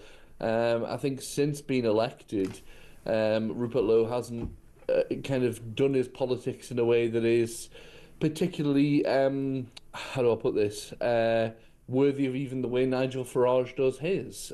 He's been very very aggressive, and some of the views that this man holds, you need only look at his X profile. I mean, I've come off X a long time ago because of what it's become, but some of the views that man is espousing on a regular basis, I imagine would make even Nigel Farage blush, because... Sorry, finish the sentence. Just because the kind of views that he's coming out with on a regular basis on X would embarrass the party. And I think he's gotten too big for his boots. And I think, as well as the leadership challenges, I imagine this has been a long time coming. OK, so that's an interesting point. Well, joining me in the studio is Tim Montgomery, who's a political commentator. Look, I don't think it's any great secret. We have some very big personalities at play here. You've got Rupert Lowe, you've got Nigel Farage, you've got Zia Youssef. What I don't understand is the chronology here. I don't think we absolutely know. I don't either. No. We have allegations that are being made, and many people are saying, well, the party has no choice but to act. If there are allegations, you then suspend the Member of Parliament, you make sure you investigate those allegations properly and seriously, and you come to a conclusion. But it's a problem for reform. It is a problem. I've only been a reform member for 3 months. I know you have. I'm still learning, about the party, the gossip and who hates who and who likes who. It's the nature of a political party. But even from my very earliest days, I got the sort of very clear understanding from quite a lot of people about the tension between these two men. So you're right, David. We can't know the truth of these particular allegations that have been made about personal misconduct.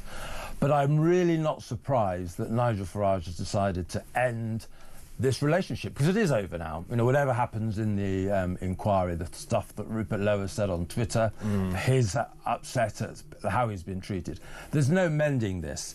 And it's Nigel Farage's big asset, but also it's his big downside. People vote for reform and they know what they're going to get because they know Nigel Farage. He's a very consistent, successful politician. The great irony here is, of course, that he was handpicked by Nigel Farage to be a member of the European Parliament, or at least to stand for those European elections. And my understanding was they got on very well, in the European Parliament. But people are making a big deal about the fact there's only 5, now 4 MPs, and it looks a bit silly, and it does look silly. But I think also it's possible that when you're only a small band, you get a lot of attention individually. Rupert Lowe's got a lot of attention from Elon Musk. And doesn't he? I personally agree with Rupert Lowe on some things rather than Nigel Farage. Like getting on with the policy review. But overall, you can't publicly criticise a leader in the way he did. OK, so now we're getting to it. Yeah. So he says, in public, we have to change from being a protest party led by the Messiah into being a properly structured party with a front bench. Is that the nub of the problem? And this is my issue with it. If you have these disagreements, surely you have them behind closed doors. You discuss it, you talk it through, you work out the substance or the structure of the party. You don't go public. Certainly not as a first resort. And there's still, how long is this Parliament? It's not even a year old yet. Reform is growing. I think it's 6 months. Yeah, feels longer. Reform is still a young party. I don't know exactly, but I think there's 20 members of staff for the party. It's a small organisation and tens of thousands of new members. They're struggling just to do the basics at the moment, and so I think Nigel Farage, Zia Youssef deserves the time to do the policy stuff. They need to do it. And it's a real shame because Rupert Lowe is a talented person. Very talented. That he's now fallen out. And very, very well liked. James, isn't Tim right here that actually this is a party that's growing very quickly, that, as he says, they're just bringing in structure and form and organisational skills. They've just got an office in Millbank. They never had that before. The money is starting to flow in. Rupert maybe got a bit big for his boots, has decided that maybe he wants to be leader. That seemed to catch Nigel Farage. Tim is convinced this is the end of Rupert Lowe, at least as being part of Reform UK. The drama is over, James. Well, bless them. I mean, the way that you're talking about them, the pair of you. No, I'm not. I'm just commenting. At the end of the day, as if it doesn't come without its bias, of course. Look, let me put perspective on this for you and get you both out of your reform bubbles, respectively. What we're seeing here is chickens coming home to roost. When you attract personalities like Rupert Lowe to your political party, okay, they come with risks because they are dangerous people. They are people who fly close to the sun. So I still don't understand your issue with Rupert Lowe. He is a very successful businessman. He was a very good member of the European Parliament. Well, He has spoken vociferously, and I think from the heart. He has a huge following. What's your issue with Rupert Lowe?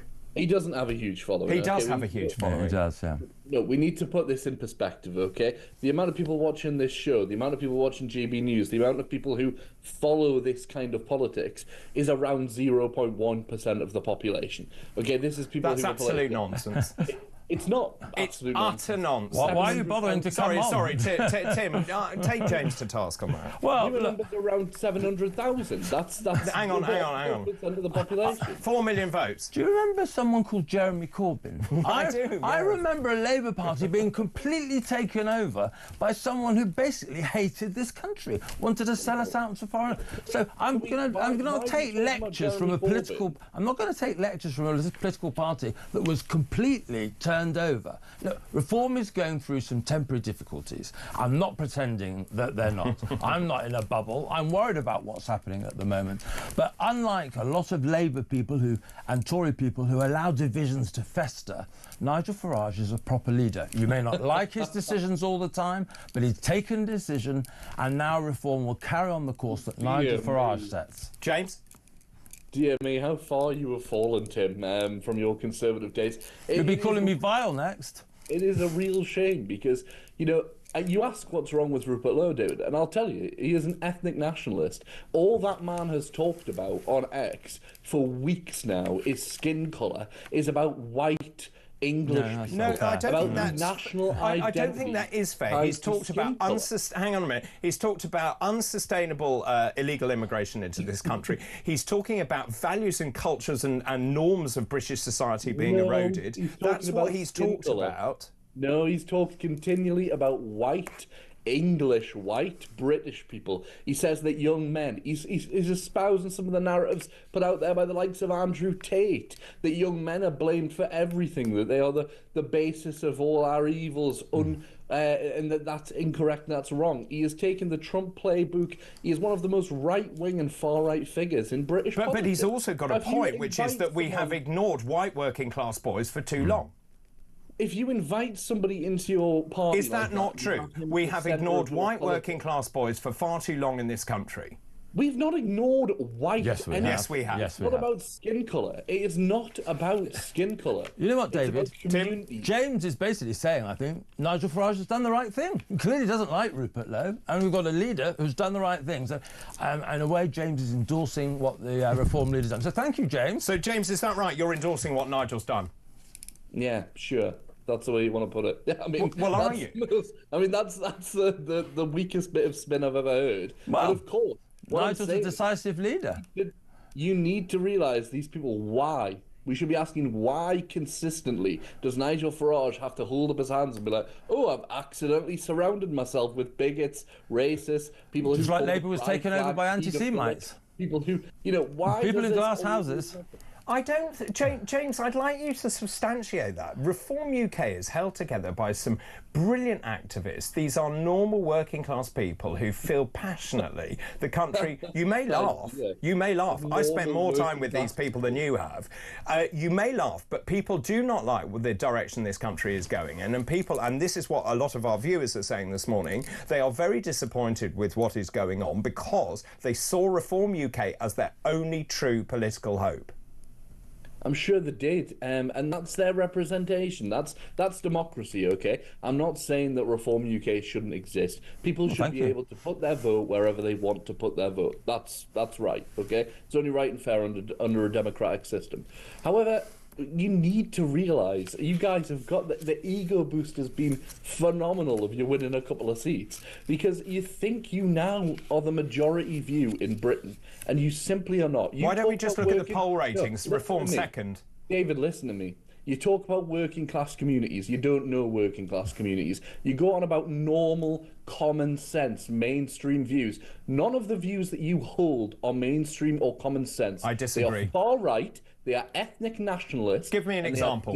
Give me one example. Give me one example of far-right ideology. The idea that nationalism is connected to skin colour and identity. That is not something espoused by the party. It absolutely I will take issue with that. You prove that to me.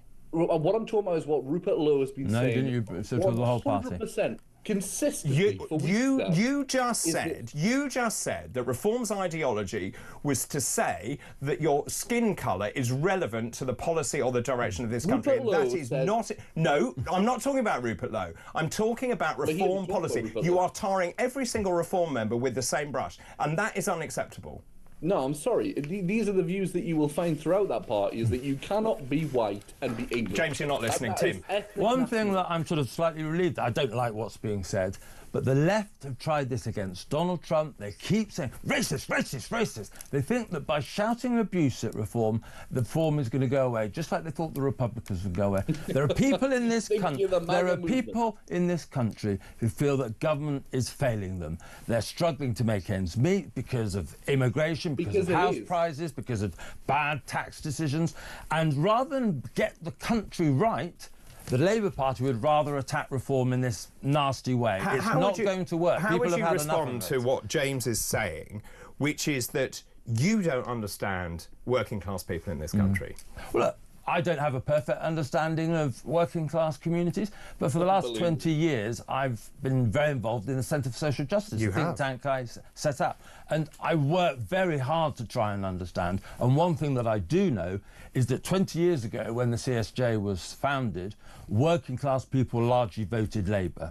I'm not saying it's the CSJ's work, but they don't anymore, because they recognise in Labour a party that seems to be more interested in the new immigrant than the people who've been here a long time, who've declared war on pensioners since they came into power, and waste our taxes from people who can't afford the taxes that they are paying. So carry on attacking us as racists, because it's not going to work and it's not true. Wait, James. Back to the same place. All right, James, just counter that. It always spins back to the same place, doesn't it? The immigrant. That's not what people are bothered about. I've just mentioned three things.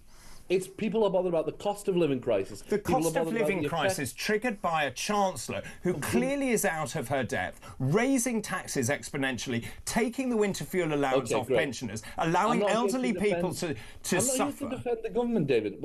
I'm not here to defend the government. That is why people are so exercised. You can't defend the government. Working class communities have suffered under austerity for nearly 15 years in this country. And it's got better now, has it? I grew up with has it got better? Opportunity stripped They've got away Ed Miliband's energy price cuts. Oh no, that didn't happen.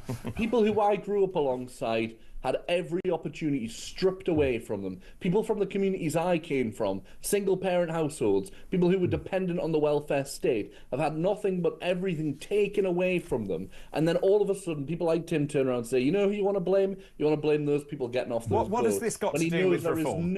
It has nothing to do with reform. Connection. None of that was done under a reform government, so it has nothing to do with reform. Great, that's great. Nothing will ever be done under a reform government. You are such a minority of the viewpoint. This is the problem. You think you're the MAGA movement in Britain. You really aren't. Can I ask you then? Can I ask you why the conspiracy? James, I'm still talking, David. James, I'm in charge. In terms of the polling, Reform consistently polls second. Are you saying the polls are wrong? They're skewed. The sample size is incorrect, or is this a reflection of British feeling? It's a reflection of dissatisfaction with the Tory party, is what it is. It's Tory votes. I thought Labour in power. Complete dissatisfaction with the Tory party. And you know why? It's because the Tory party is trying to lick your boots in reform. And if the Labour Party tries to do the same, then God help them, because that'll be the same direction for them. James, I do wonder what you're smoking this morning. Tim? I think it's sad, I'm talking to two. Listen, I've come to you. I'm here as an impartial person. Tim. Can I get a word edgeways if possible? Look, I'm afraid I love this country very much, but it's in trouble at the moment. There are big debts. Lots of people feel marginalised. They don't think the country is being governed well, or for them. They think it's being governed for other people. And we have a political class now. James keeps talking about working class roots. I don't think we've ever had a Labour Party in Parliament now so detached from the working class. They're nearly all been involved in politics all their lives. They've been involved in local government. Very few have ever run a business or done a proper job. And I think the British people are fed up hearing the sort of nasty smears of the kind we've just heard. What they want is real solutions, real change. And that is the challenge for reform. Long after this row over Rupert Lowe has gone, that's the big question Nigel Farage has to answer. Can he be different in his policies? People won't listen to this racist nonsense that we've just been listening to. So in terms of the future here, do you see a split within the party in that Rupert will go one way, Reform may regroup, recover, or implode, whichever I don't think it will implode. I think Nigel Farage is the anchor. But this is a blow. There's no doubt about it. And Rupert Lowe is a considerable intellectual figure, and he will have a following. It's not like some of the people who've left Reform in the past. He is someone who people listen to. James? Yeah, you guys, honestly, you need to get outside of your bubble. You need to go and talk to normal people, but show them Rupert Lowe. Everybody I know, and I'm talking about normal folk here, right? I'm not friends with anybody in politics. I do my job, I come away from it because I don't like people in politics. They're boring, right? But let me tell you, normal people laugh when they see Rupert Lowe. You know what they see? They see a millionaire banker. They see a racist, an ethnic nationalist, a man who just likes saying things for the sake of being edgy. He's an old man, and this is what you've got from. Old, that's a bit rude. Old, that's a real sin in Labour Britain. Old men sitting on Twitter too long all day and getting their little hyperfixations about everything. It's absolute nonsense, okay? Yes, there are votes there to be won, but let me tell you, you put your stock in people like Rupert Lowe more and more, you won't even have a chance. Nigel Farage has just chopped him. You should be congratulated, as I keep saying. Dear me. But you're saying, Tim, you're saying he's an intellectual heavyweight that you should try and. It sounds like you want to try and keep him in your party. James, I need to make this very clear. Rupert Lowe would rebut everything you have said about him, sure and I need to make that very clear. Indeed, there is no doubt that whether you like Rupert Lowe or not, he is a very successful farmer and businessman. He is vociferous. Well, I mean, what part are you taking issue with that? Yeah, farmer. No, he's not. He's a landowner, mate. He's also a farmer. Exactly. He's also a farmer, James. Time and time again. It's the same, and this is the same with the farmer's tax right now, by the way. I know people who've worked the land their whole lives, and what they call Rupert is either a gentleman farmer or a landowner. But what's wrong with that? What's wrong with that? He's a rich bloke. But what's wrong with that? Lots of land. But this is your politics of envy. What is wrong with being a gentleman farmer? Nothing. But what I'm saying is, if you want to talk about normal, ordinary working class people, and I'm not saying that he's a normal working class person. I'm saying he has the ear. The people that you hold up as their champion is Nigel Farage. Okay, let me ask you this, James. James, let me ask you this: Is this the end of Is this the end of Reform UK? No, of course it isn't, and it won't be. There is a movement there, and you know, they have votes in them. They have faith put in them by the British public, and they should be able to do something with that. I don't like it, and I don't agree with anything they stand for. Well, that's obvious. What I would tell them is that they need to look at the people in their movement and realise if they look to America and see just how fractious it is because of the absolute nut jobs that they've got in that MAGA movement, trying to clash with some of the more sensible elements of their movement, then you'll have the same thing coming to you over here. So you need to be very, very careful. James, Tim. One thing I've noticed, David, I know that you've noticed this, is some of the people who always say how nasty everyone else is often seem to be the nastiest people themselves. Not a good word James could find about anyone in Reform. And the nastiness, I know where the nastiness is coming from, and I think the callers and listeners will know too. Thank you very much for your time, Tim Montgomery, political advisor, and James Mathewson, former Labour advisor, talking about Reform UK. We're going to take a break and a breather, and I'm going to have a stiff drink. And after the break, we'll return to the subject of Ukraine, Donald Trump, what he is up to. I'm going to be talking to Colonel Simon Diggins, OBE, who's a defence analyst, about the latest goings-on and the latest policy turns in the Ukrainian crisis. This is Weekend Breakfast. Good morning.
She could have turned that into something like the entire world was actually wanting to expect Meghan to do the right thing and pull her head out of her, you know what, and make amends. And at least with her father, you know, this would have been a great opportunity, a special guest on the season premiere, and she could sit there and make her dad one of those rainbow fruit hats or whatever the things. I mean, it looked like a clown's hat, but you know, Dad would have enjoyed that.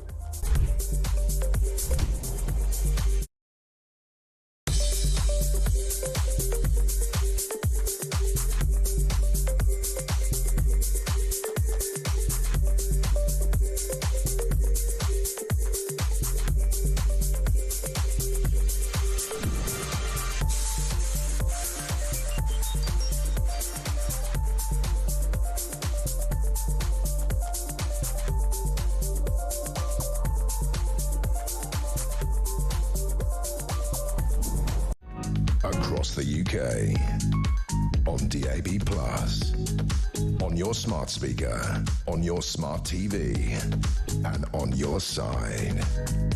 This is Talk. Welcome back. This is Talk. This is Weekend Breakfast, 9:31 on Saturday, March the 8th. Wow, that has got you very exercised. David, James Matthewson knows nothing about the country. As a working class person, he talks absolute rubbish. Anne Oakley, good morning to you. So James shows by his remarks that Labour hate pensioners, farmers and white people. Keep all of these messages coming in. David, this is Tracy. Good morning to you, Tracy. Great debate with Jay. I'm not sure it was a debate. I'm a member of Reform. The party is in storming phase before it stabilises. That's interesting. All new ideas go through this. James has revealed his own prejudices. I am a normal working class person. His statements were an attack against people like me.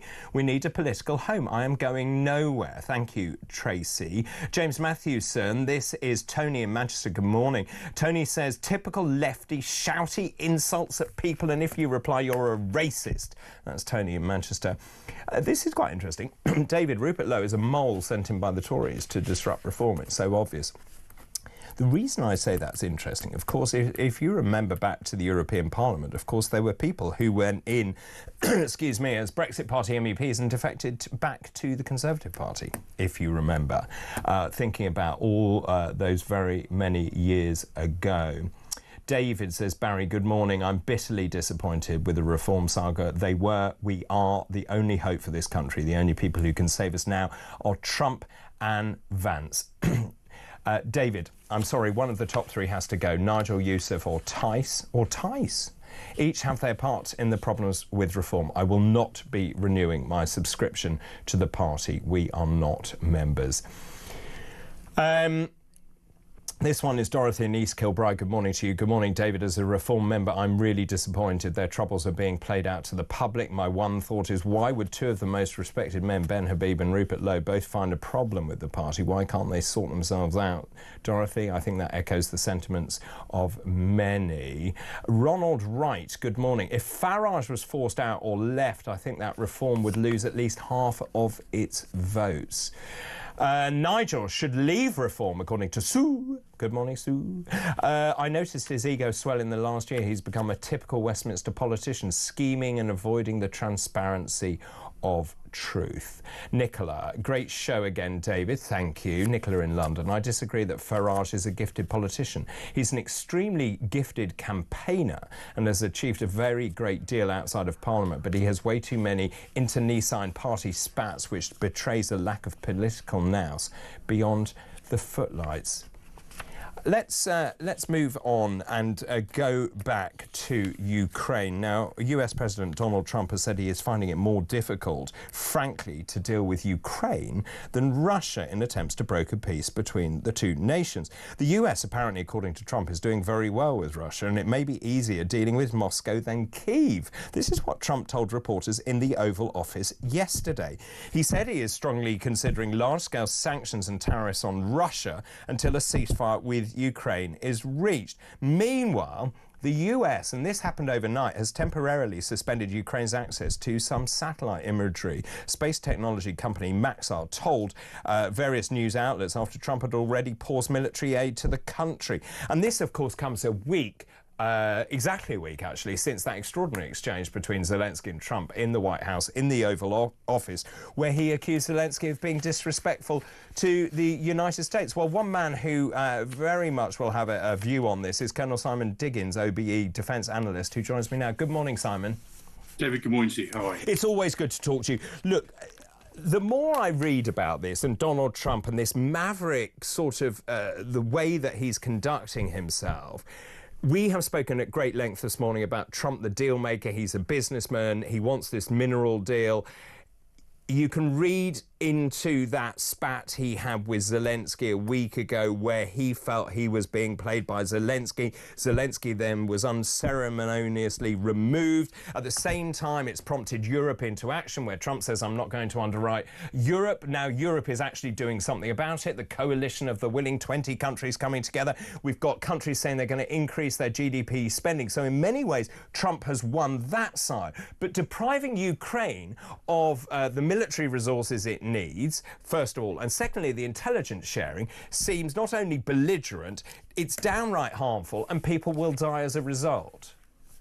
Now, David, you're absolutely right, and thank you for highlighting the consequence of this. This is not a sort of a deal where at the end of the day it's about property. This is about people's lives. We heard overnight of 2 Russian ballistic missiles being fired at Ukraine, and I listened to a Ukrainian say one of the issues they had was simply that they couldn't detect it incoming, therefore they couldn't defend against it. So it's having a direct effect on Ukraine's ability to defend itself. What is behind Trump's methodology here? That's really interesting. I'm not entirely sure. No, I don't think anyone is. He's got a sort of a view that he's, as we talked about the deal maker bit, he's got a view he's that. I think there is one positive thing about what he's trying to do, which is that he's making real in his own mind what has been around for a few years now, this idea of a strategic pivot to China. And some of the more responsible commentators who are a bit more sympathetic to Trump have said actually what he's trying to do is clear away the decks of all these other conflicts in the world so America can pivot to the Pacific. Now that goes back to President Obama's time. He's the one who actually articulated the idea of a strategic pivot. So that idea is sort of sitting behind it. But the rest of it, I'm afraid, and the sort of transitions and the kind of, you know, the endless of shooting from the lip commentary we get from him is really unhelpful. And unfortunately, it's having a direct effect on Ukraine now and their ability to defend themselves. What about this idea that I think Trump sees in Putin qualities that resonate with him, both strong men, both decide what they're going to do, and there is obviously some sort of bromance flourishing between Trump and Putin. He also, and maybe I'm reading too much into this, thinks that if the United States somehow can come to broker a deal with Ukraine and with Russia, he gets into Russia's good books. I don't think you can trust Putin in the slightest. But it would also, I think at the end of the day, and maybe this plays into what you've just said, it gets Russia to pivot away from China, and that would be what's underlying Trump's methodology. No, I think he's got that idea as well. I think you're right to highlight that because, again, it's clear some of the music that's coming out of it. I think what it underestimates is the degree in which Russia and China's economies are very much intertwined. Now, the pressure of 3 years of war and the pressure of sanctions has forced Russia to turn to China increasingly, but they're already looking that way. Because Russia has significantly more mineral resources than it can use itself. It relies on the export markets, and China and Asia more generally is the major place where those export markets are going to go. So I think it's naive to say that China and Russia can be separated. I don't think that's going to work. So just in terms of this, in terms of the planning here, Trump says he won't put boots on the ground in Ukraine. As I say, he has forced Europe's hand. And it's really interesting in a post-Brexit world that you're starting to see London and Starmer at the centre of all of this, brokering some sort of deal between Europe and the United States. But essentially, he is forcing the European countries to spend more of their GDP on defence. So that's a win as far as he is concerned. He's also said, I'm not going to do any training exercises with any European country that isn't spending above the 2% of GDP on defence. I think that's fair.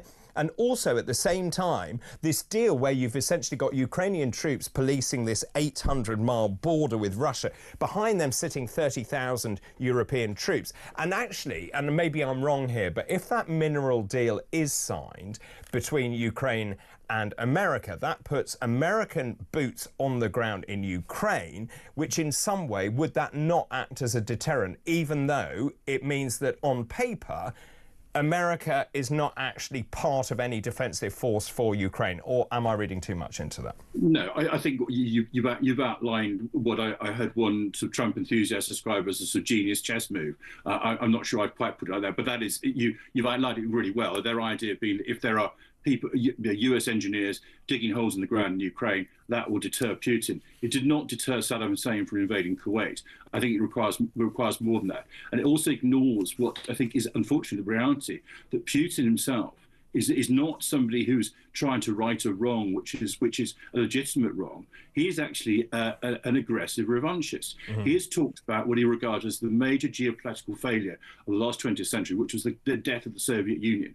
And he regards himself as a man who's going to put that right and restore what he sees as Russia's natural sphere of influence, its balance of power, whereby it basically dominates Eastern Europe. So, I mean, I understand the logic that's been put forward. I think some of it's a bit disingenuous, but I do understand the logic, but I think it ignores Putin and pretends that Putin is some kind of beneficent actor who's just been wronged. He hasn't. This is a man who actually genuinely believes that Belarus, Ukraine and Russia are all one, effectively one country. He sees them as three Russias. And he's written it all out in 2021 and also receives Eastern Europe essentially as I said, a sort of bulwark against the wicked West. So that's where Trump is completely naive about how Putin views the world.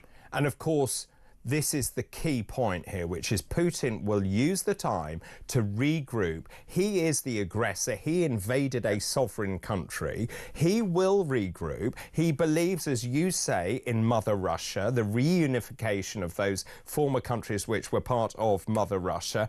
I don't think he will stop at anything to achieve his goal. No, he won't, and it won't necessarily even have to be direct. I mean, I can see a scenario even in a few months' time whereby somehow Hungary disassociates itself from NATO.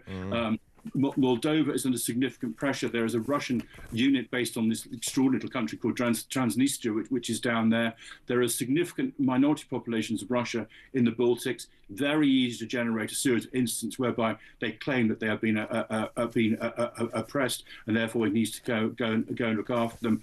We've already had him doing jamming over Kaliningrad. Yeah. The last Tory defence secretary had his aircraft jammed as he went close to the border.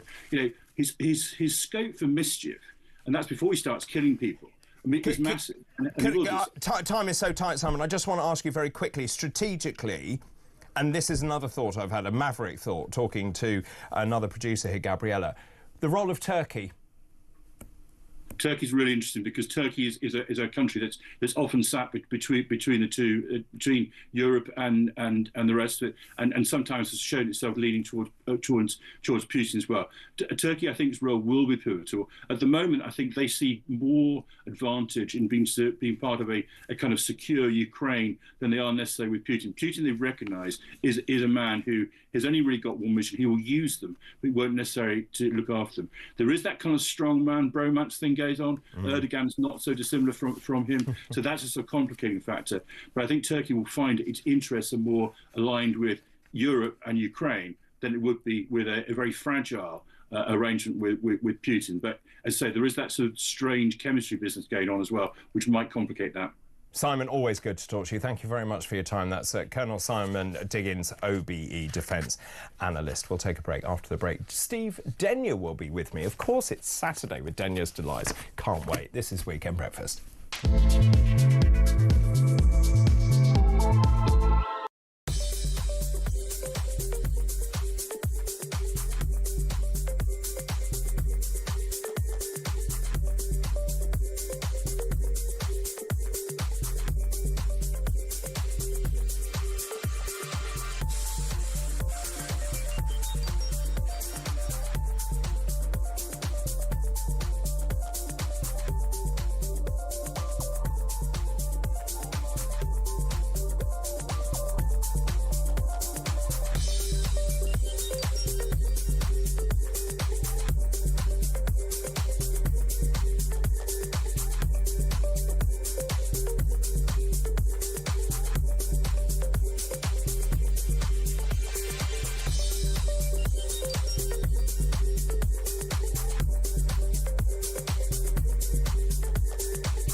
across the UK, on DAB+, on your smart speaker, on your smart TV, and on your side. This is Talk. Welcome back, David. Great show, says Louise. Good morning, Louise. Thank you very much. Apart from the Red Socialist, that is, David.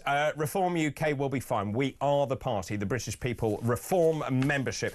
Thanks for that. Good morning, Dr. David. My thoughts on reform are that people should look at the timing. 2 months to the council elections. Need I say more? That's Jane in Milton Keynes. Margaret, good morning to you. I would still vote reform no matter what. It's the policies that are important. Would hate Rupert to leave reform and look forward to him being exonerated. He is a man of principles. That's Maggie there. And David says, I'm disgusted with reform. Keep all of those messages coming in, please. So I'm asking, how does that civil war affect the party's electoral chances? Does it actually affect the party's electoral chances? 0344 499 1000. But now it's time for Danya's Delights. Steve Denyer, Entertainment News Roundup. Oh, here he is, smoking jacket and all. Good morning. Good morning. Good morning. It's Saturday morning. It's a beautiful weekend. Is it? It's lovely to be I here. get the blinds down. I don't know. I can report that it's a beauty. It's an absolute so beauty. apparently it's going to be Speedo weather, 20 degrees. Hotter. Who needs Ibiza when you've got Ipswich? That's the question, isn't it, this morning? Well, that's very true. Very near me. Just got a quick question for you. Favourite comedian of all time?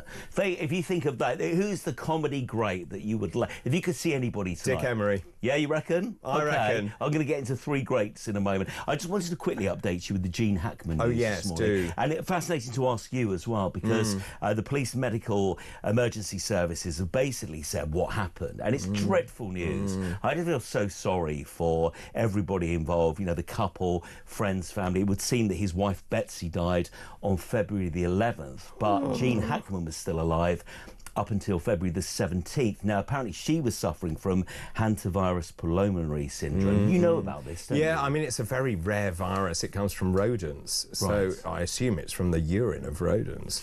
But she died of that, and I think probably with renal disease. And, of course, he then had Alzheimer's. Yes. So probably didn't know what was going on. Then she must have been the carer, and so he didn't eat. And he then died, probably. I mean, what a way to end dehydration. Awful. And obviously there were fallouts within the family.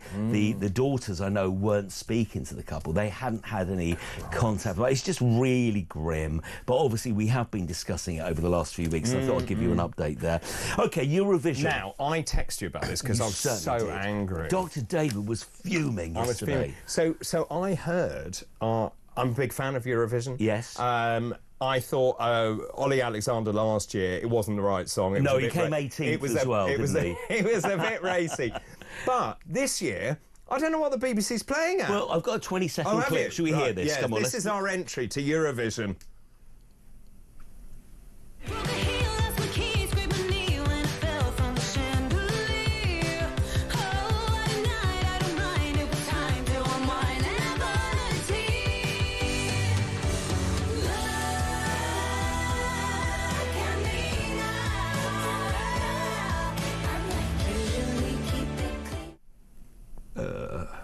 So this is Remember Monday, and the title of the track is What the Hell Just Happened. Do you think they've been watching Kevin O'Sullivan's show? Yeah. Maybe. The headlines are written with the title and the band name if they don't do well. I think the video, if you were watching this, it's got a bit of Bridgerton vibes going on. Potentially, it's got the scope of a good stage production. No. I do think... What, because they've got big dresses? This lot were in Series 8 of The Voice. Remember, now, the way that they pick these bands is kind of the BBC getting together with, you know, publishers, record company, people like Simon Cowell, you know, people in the know. Are they trying desperately to lose?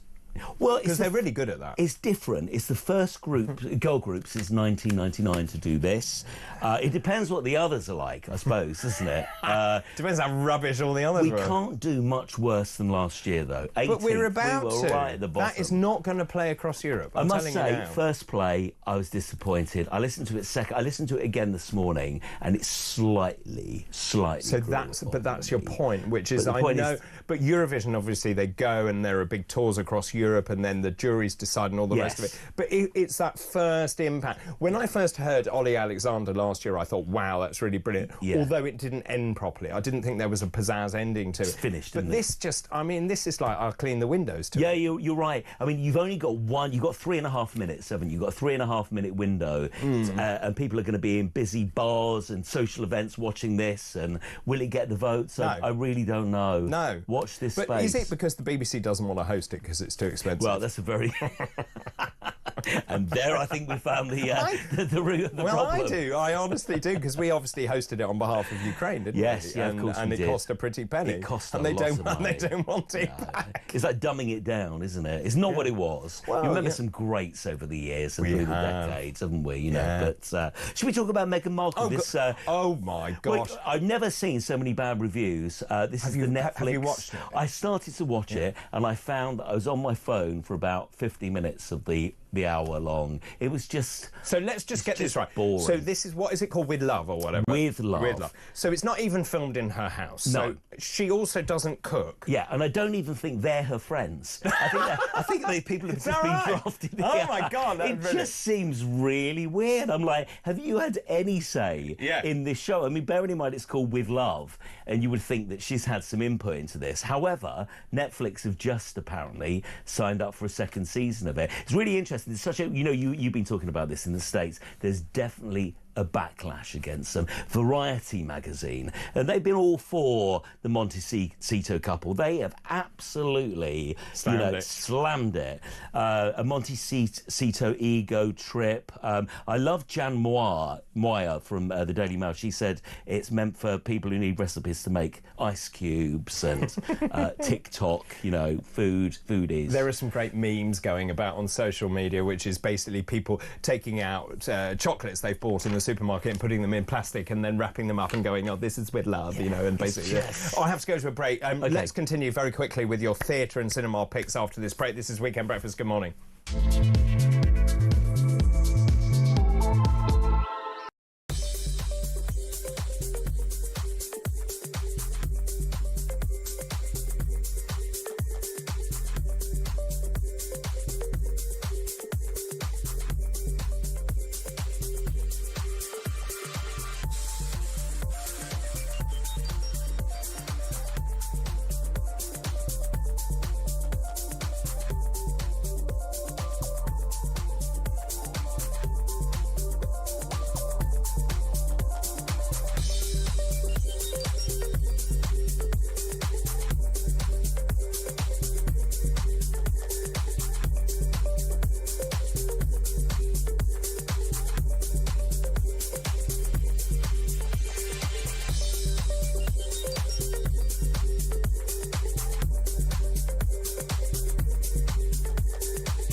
And I think you'll find that many people in this country think that Keir Starmer is one of the worst prime ministers we've ever had. And if you can find me a tranche of people who don't think that, then good bloody luck to you. You can probably put them on He's the a very taxi. unpopular prime minister. But, Mike, the opinion polls show that public opinion actually thinks he's handled the Ukraine situation quite well. Yeah, but, you know, you can't just hang on to that because everybody knows that you might think he's handled it well. I mean, are you really seriously going to tell me that when you watched him last Thursday in the Oval Office, you didn't sit there and just cringe?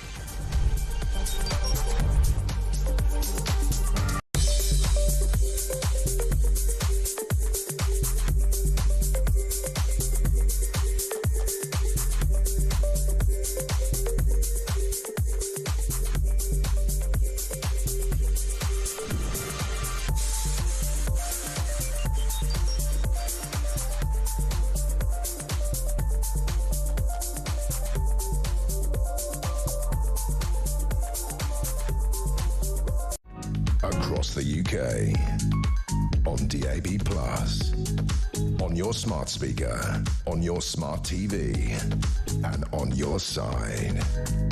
This is Talk. And you're still here, right? You get around. You get around generally. Theatre there. Yes. We'll see a great production in London's West End, Noel Coward Theatre. It's The Last Laugh. Imagine this, Dr. David. Imagine Tommy Cooper on stage with Eric Morecambe and Bob Monkhouse. And it's set backstage. They're all about to go on. It's kind of like the ghost of the characters. It's poignant. It's so funny. The guy who plays Tommy Cooper is incredible doing the Tommy Cooper act. You know, as many of our classic comedians, they had a bit of a dark side. So backstage, what's going on? You know, problems with drinking. Bob Monkhouse with, you know, his marriage. Eric Morecambe with his health, and it's really great. It's an 80-minute play, no interval. You just go in, lots of laughs and poignant moments. I really loved it. Okay, brilliant. At the Noel Coward Theatre. And then very quickly, cinema. Yeah, Honora did really well. It picked up 5 at the Oscars last weekend. I went to see it. I was one of these people. I hated the trailer. I thought it looks rubbish. It won at the Oscars. I went along. It's about a New York stripper who marries the son of a Russian oligarch. It's a rock and roll movie. It's like Is that the one where she praised the sex workers in the speech? Is that? Yes, it is. Yeah. Interesting movie. 2.5 hours long. There's a 28-minute scene of some robbers going into this house, and Mikey Madison's acting is just incredible. So I recommend it. I liked it a lot. Fantastic, Steve. Always good to see you. That was today's Denya's Delights. Steve Denya's Entertainment News Roundup. Ah, there you are, Steve Denya. Good morning, love the show. Alison in South Wales, good morning to you. This business will not affect reform at all. 4 years is a long time in the future, and hopefully it will all be forgotten. Reform is based on a fundamental belief that we have to change to save the UK, that conviction will not change regardless of the personalities involved. Keep up the good work. Thank you. David, I do hope Billy Connolly will be included in the list of greatest comedians. That's Caroline in Glasgow. Keep all of those messages coming in, but now Peter Cardwell joins me. Good morning, resplendent in pink. Hello there, how are you? How are you? Very well. Well, are you feeling better? What? Is my I'm question. much better. I'm much better. Good. Ooh, that wasn't very nice. Wasn't pleasant. Let me tell you, it was not very nice. No. Okay. Anyway, well, what's coming? I'm glad you're Don't back and fit. Thank you. Are you talking about reform by any chance? Might be a little bit. Yeah, we've got Mike Tapp, the Labour MP, is in the studio in this very chair in a few minutes' time. We'll